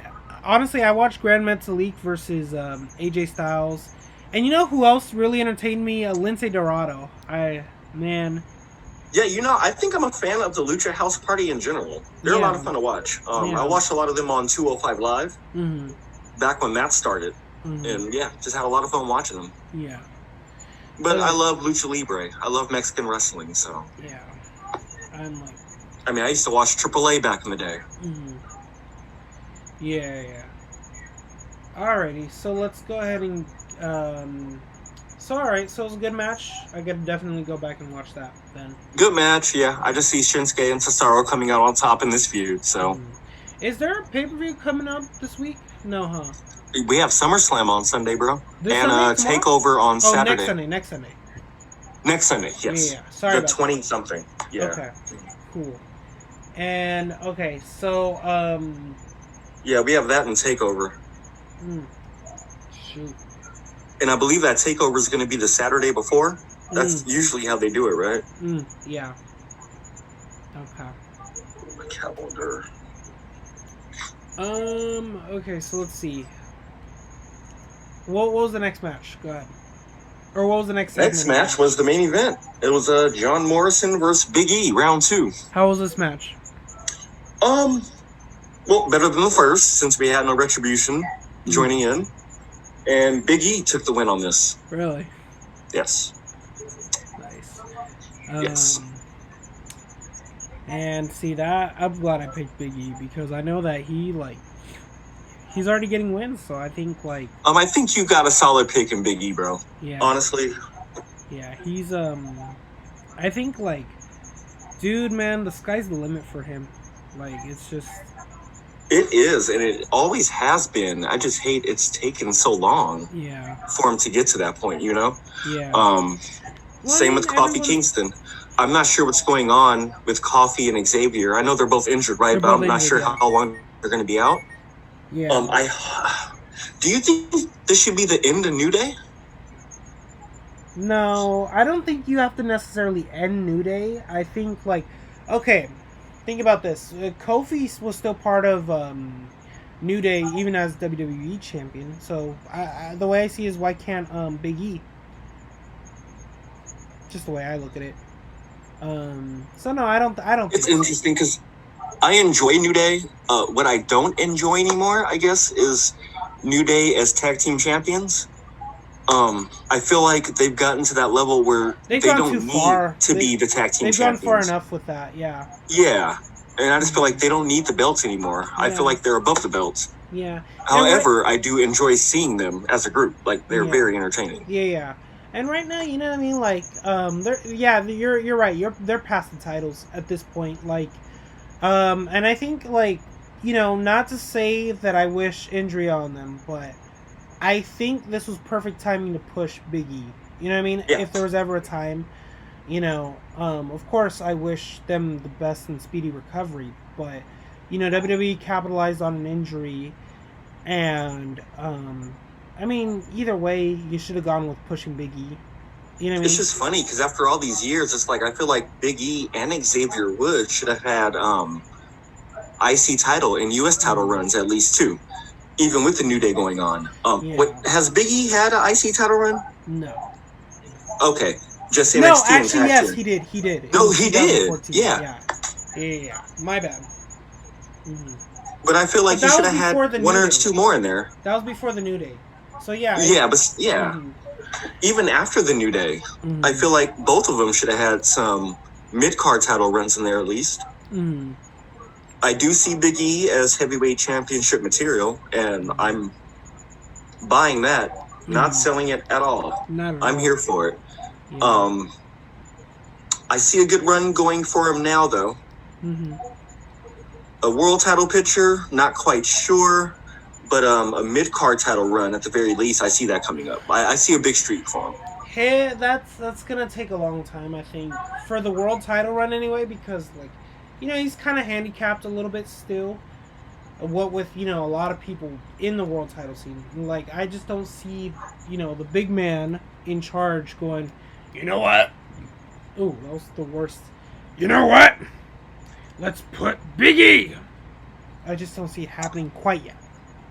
The funny thing is, I'd rather see him with the belt, the Universal Championship, over Braun Strowman. Yeah, me too. Who wouldn't? Who wouldn't? Yeah. Yeah. I mean, I'm a fan of Braun Strowman, but to an extent. I'm not at all. Listen. If Braun Strowman, I've said this before. If Braun Strowman were hanging off of a cliff, and he had one hand up, like, for me to, you know, save him, right? If both him and Dolph Ziggler were hanging off of a cliff, right, and I had to save one or the other, I would step on Dolph Ziggler's hand to give Braun Strowman a high five.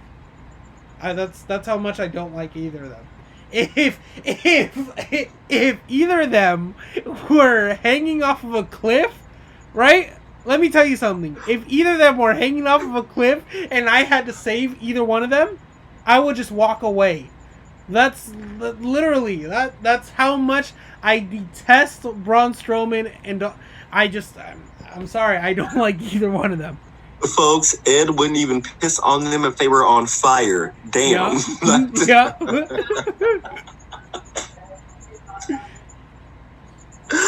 I love how I have both of them on my roster.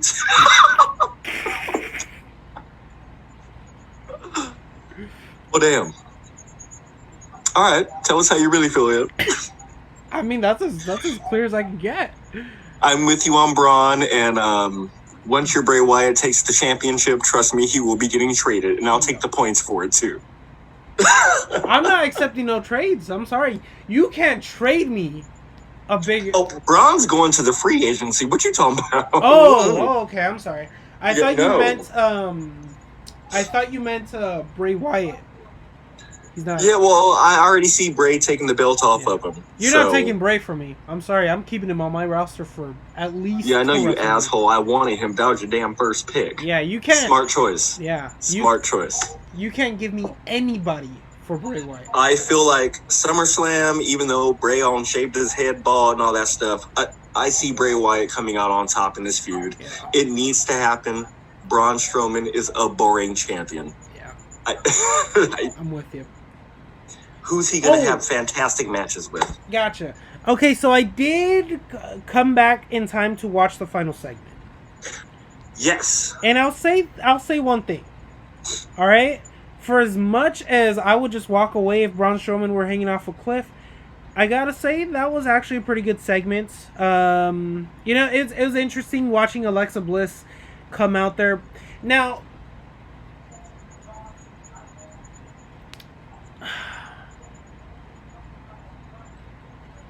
okay. Oops, speak your mind. Speak your mind.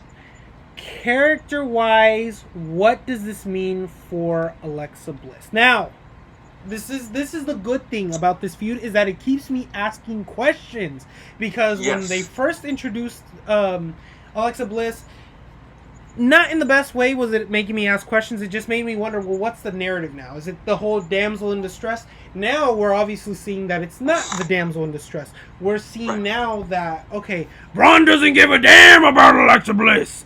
And so now we're seeing, okay, he just straight up tossed Alexa Bliss and then she fell. Cool. Okay. And they even acknowledged that those who wrestle the Fiend change, which I think it might have been a little too early to acknowledge that. My only nitpick on that segment, if anything, I didn't really appreciate him making that line. But now it just has me asking questions. Okay, where do you go from this? So does Alexa Bliss join Bray Wyatt? Do I think that's going to happen? I don't know. Here's the thing. I don't think it will go. I can see it going either way. Mm-hmm. And that's why I like it. Just like you. I don't know. Mm-hmm. We can see her aligning because there are a couple of subtle Easter eggs in the past about her being Sister Abigail. Because I think during the Swamp match, wasn't there like a doll or something that closely resembled Alexa Bliss? No. Be wrong on the match. It could be something else, but yeah, but there's been subtle Easter eggs. Yeah. Okay, I don't know. I didn't see the doll myself, but I do know there was Alexa Bliss. She made her cameo, but that was just for the sake of mind games. That was just for the sake of the story of the match. Okay, there is actually a doll, like a voodoo-looking doll, and I want to say it was that match, but it closely resembled Alexa Bliss. I wouldn't want them to go completely the Sister Abigail route, but turn her heel again. Yeah. See, that's what I want to see come out of this. And I thought there was some good storytelling with Nikki Cross, saying, "Oh my God, Alexa, I'm so sorry, I shouldn't let you," and then Alexa's like, "It's okay, fine, just leave me alone." That's the way to go because it's like, if I were left behind by Nikki and I'm like, "Oh my God, what the fuck's going on?" I would be pissed too. You know what I mean? I would be like, get the fuck away from me, you motherfucker. Why didn't you come back out if you didn't save me? If you're so, upset with me, why didn't you... If you're so concerned... Yeah, why didn't you come out? Yeah. I would be the same way. So I thought that was... No, I mean, if you and Braun Strowman in the ring and it was me, I'd probably stay in the back too, True. But, just saying, But, hey, I would come out to your defense if it were Braun Strowman. Would you? Yeah, hell yeah, I would.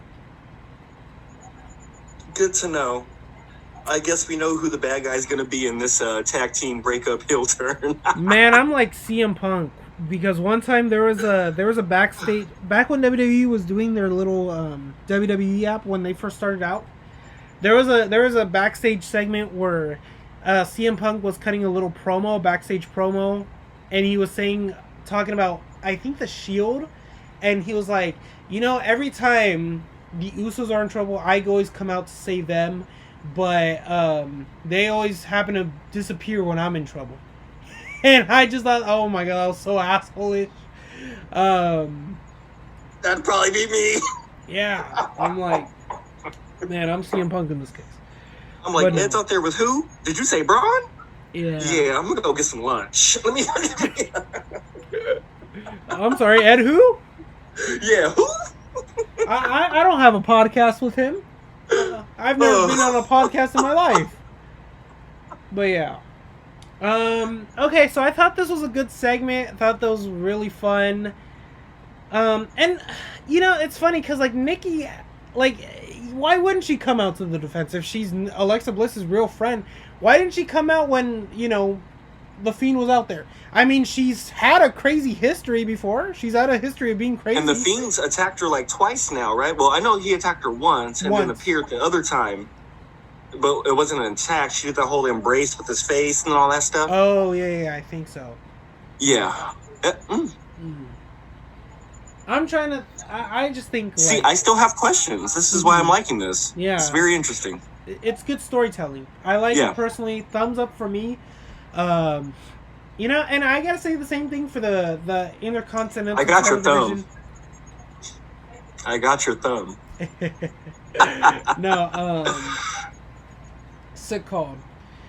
It's a shame Sammy's not around right now.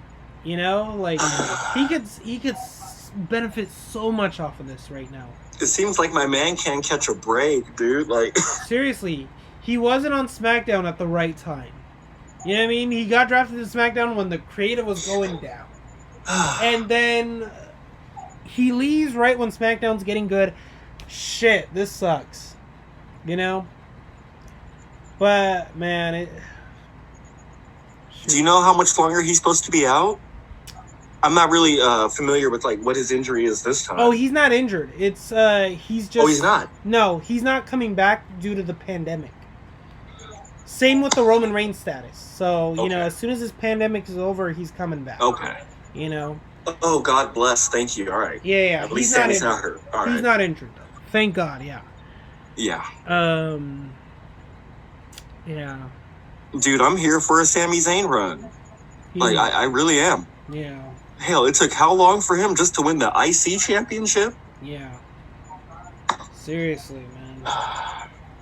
It's a shame, man. And I'm literally so big on Sami, it's not even funny. I wish. Oh, trust me, I know. Yeah. Oh, I wish he could be. But you're all right for that.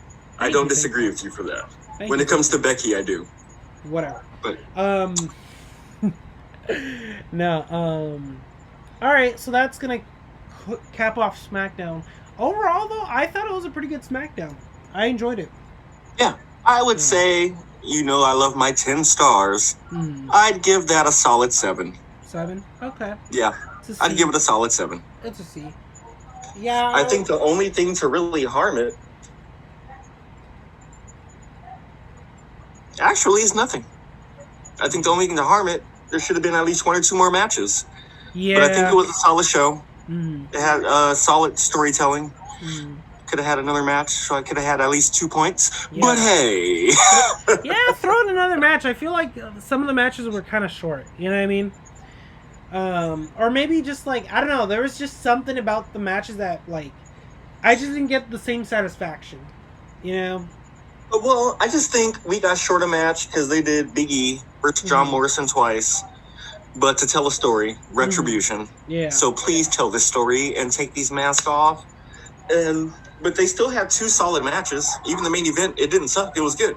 You know, Big E came out clean. Yeah, it was fine. Yeah.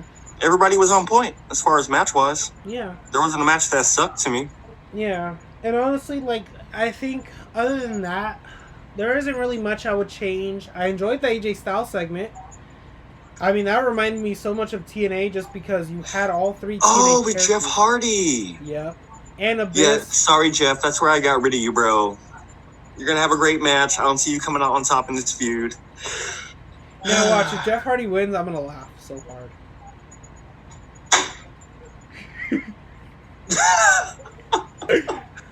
If Jeff Hardy wins, I'm going to cry. And you will see it live, people. Live. You wasted 2 No of your lie. draft I will picks. cry. You wasted 2 of your draft picks. But yeah, Why'd you even put that out in the universe? I mean, knock on wood. No knocking on the wood. I want it to happen. Oh. I want to laugh my ass off. Oh. When it does happen. But yeah. Stay tuned, y'all, next Friday. Yeah. Oh, God. But yeah.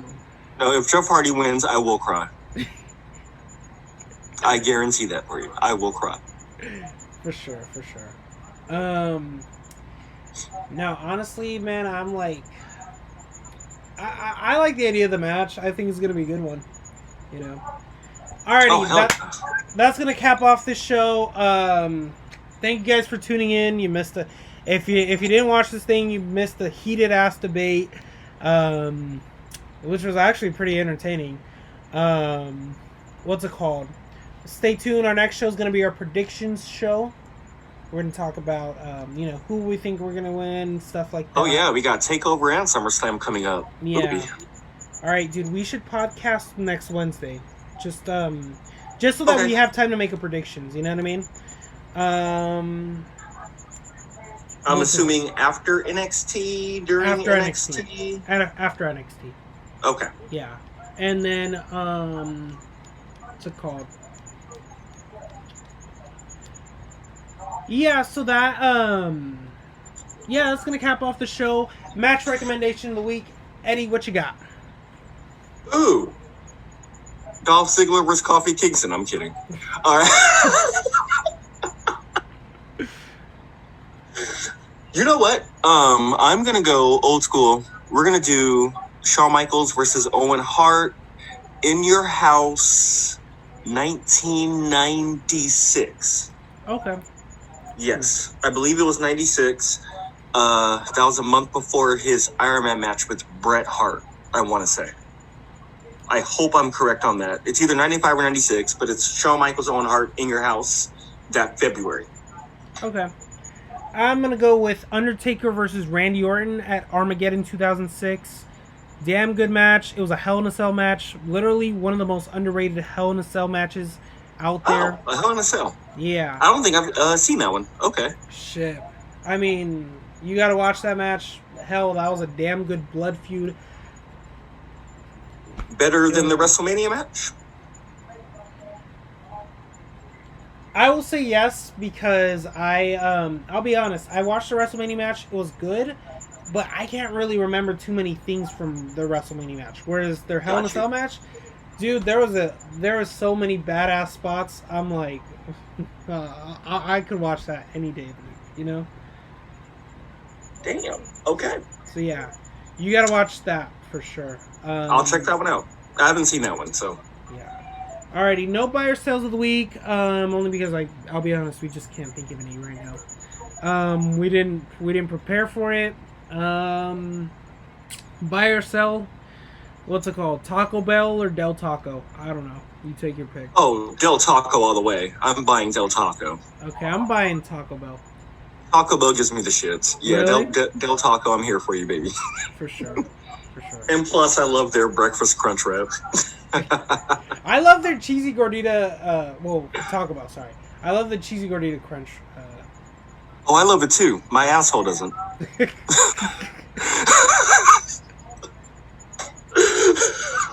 What the fuck?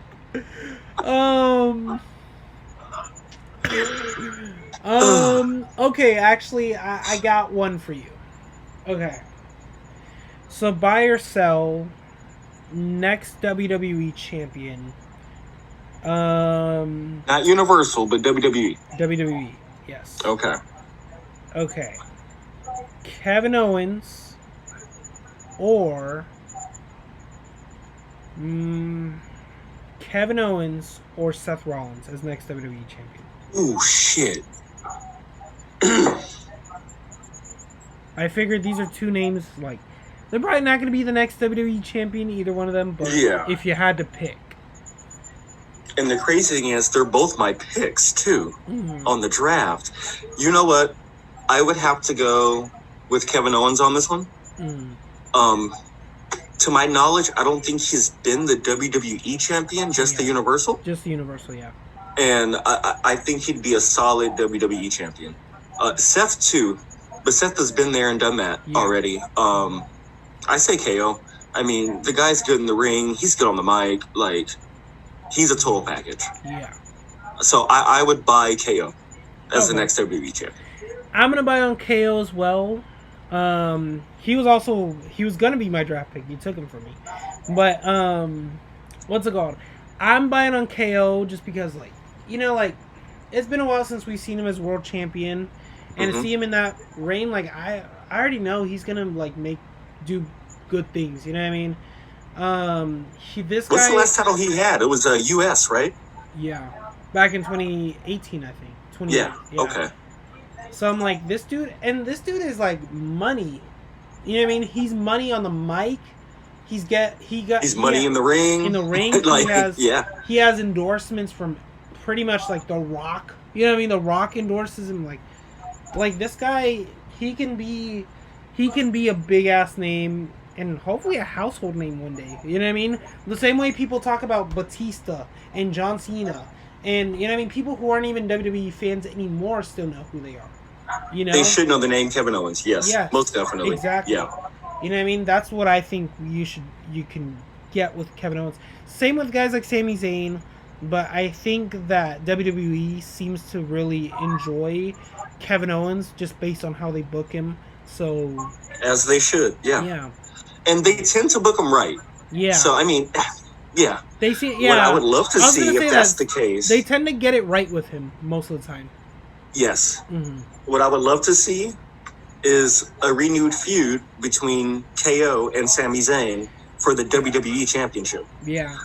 I know they fought in hundreds of times. Mm-hmm. Here's the thing. I can watch that. Can you speak of one match you didn't enjoy between Kevin Owens and Sami Zayn? I can't. Mm-mm. Nope. I've loved it. Yep. I've enjoyed their like feuds every single time. It's funny. I like them fighting each other. I like them tag teaming together. These are two solid talents. Mm-hmm. Honestly. Yeah. I personally prefer them fighting each other. Me too. Sammy being the babyface. Sammy they were being fun the babyface. they were a lot of fun as a tag team, though. Yeah. Yeah. Oh, man. Well, that's going to be fun. Alrighty. So that's going to cap it off for this show. Thank you, everybody, for tuning in. Like I said, you missed a damn good set of, topics here. We had a crazy-ass debate that I didn't even expect to take place. Yes, and I was wrong about, which I'm admitting, and this will never happen again on this show. Soak it in, Ed. Never say never. Soak it in. It will never happen again. I will never be wrong again. You're taking in what some of my other co-hosts have taken in before. Josh Munn, ask him yourself. You're taking in the defeat of Eduardo. Drink it in, man! You're going to use my favorite wrestler's quote against me. I hate you. No, but it's all good, dude. Like, I understand where you're coming from. I didn't agree with everything you said, but at least it's okay. At least now you understand where I'm coming from when I say it. No, I actually finally understand where you're coming from. So, yes, you are right. I get it. Thank you. I'm still a fan of Dolph Ziggler, but I get it. Yes. I get it. Yes. And, yeah. God damn you, John Morrison. This is all your fault. Well, hey, at least we can finally put this Dolph Ziggler shit to bed. Yes. For now. You know me. I'll probably resurrect it. Well, if you understand it, there's no need to. I hate being wrong, Ed. I hate being wrong. I'm going to try and find a way. God damn it, Eddie. Okay. All right. All he needs to do is win the Universal Championship. It's all over. Okay. At least the Universal. Dude, it's not happening. We know. I get you're a fan, but you can't be delusional. Listen, I'm over 3 decades in watching wrestling. Shawn Michaels is one of my favorites. I get my Shawn Michaels 2.0 today. What's not to love? But no. I get it. He's not going to be a world champion. Don't be delusional. I'm sorry if I broke your heart. He's not going to be... Shit, if it didn't happen to him in 2016, and let's be honest, that was his last realistic chance of winning it. I wasn't trying to cry until Jeff Hardy beat AJ Styles, but you might make me do it tonight, okay? Okay. No need to win the championship. All right, no need to cry. You know what I mean? Even if it's Universal. It's just wrestling. It's just NXT. Wrestling. I think NXT's a higher championship than the Universal anyway. It's just wrestling. No need to cry. You know what? I'll even take NXT UK. Vince, Triple H, give it to Dolph. Don't do that. Don't do that to who? Dolph or NXT UK? NXT UK. Why? Why would you do that to them? Ruin the division like that. Watch him now give it back to Zach Gibson. Since I just got rid of him. You know what? Give Dolph Ziggler the 24/7 title. That's what he deserves. That's it. I know you playing games. Okay.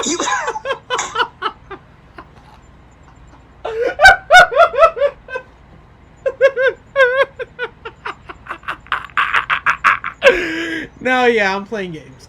Sorry, actually, I'm crying from laughing.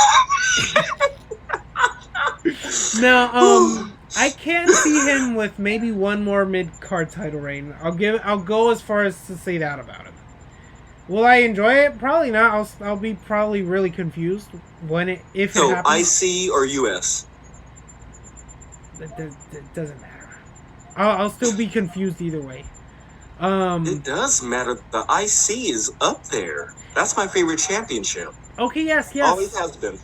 They're both my favorite, but what I'm saying is, either way, if he wins either of those titles, I'm still going to be confused. That's all I'm saying. We know now, folks. Dolph Ziggler, Jinder Mahal, not Team Eduardo. Absolutely not. And here's the thing. I'm saying this from a person who... I'm not saying I'm not a fan. Used to be... Okay. Used to be a fan of Dolph Ziggler. That's the best way I can put it. Used to be a fan. Because I used to enjoy his matches. I used to enjoy, like, the guy's stuff. But I'm sorry, but too much of the same thing... is enough. It's enough, okay. Yeah. I'm like, man... And to me, like, the thing with Dolph is, like... I get the same thing. Like, same matches, same promos, same, like... Enough. Just like we get from Becky Lynch, but yeah, I got you. All right. You're being too petty. Let's go. I am being petty. Let's see here. Shut it down. Go to sleep, old man. What's it called? But yeah. Too much of the same thing. It's like, he can't anymore. I threw my hands up in the air with him. That's what it is. I'm sorry. I'm sorry. All right. What's it called? I know. Tomorrow. There are some people who Raw better suit me points wise because there are some people who I'll still watch no matter what though. Like Rusev, I'm always gonna root for Rusev. You know, even if he loses every single day, I'm still probably always gonna root for Rusev. I'm just a big fan of his. I miss Rusev. Yeah, it's a shame, man, and he's retired too. That's a real shame. You know, but you can follow him on Twitch. Yep. Samoa Joe, he's also someone I would still root for no matter what. I feel like Samoa Joe actually might go the Rusev route, even though I feel like he deserves a lot better. Yeah. Most definitely. I got you on that. Yeah. Yeah. Alrighty. Definitely. Alrighty. I don't want to keep holding you guys hostage. Let's get the hell out of here, because I'm tired. And Eddie Nigma, it was a pleasure doing this podcast with you, as always. Pleasure as always, Ed. Alrighty. Well... Until Wednesday. Yeah, and this was a 2.5 hour podcast. Huh. Alright. I'm kind of surprised. Alright. You spent the first hour talking about the first match or going off subject, so yeah. I know, right? I'm not surprised. I know.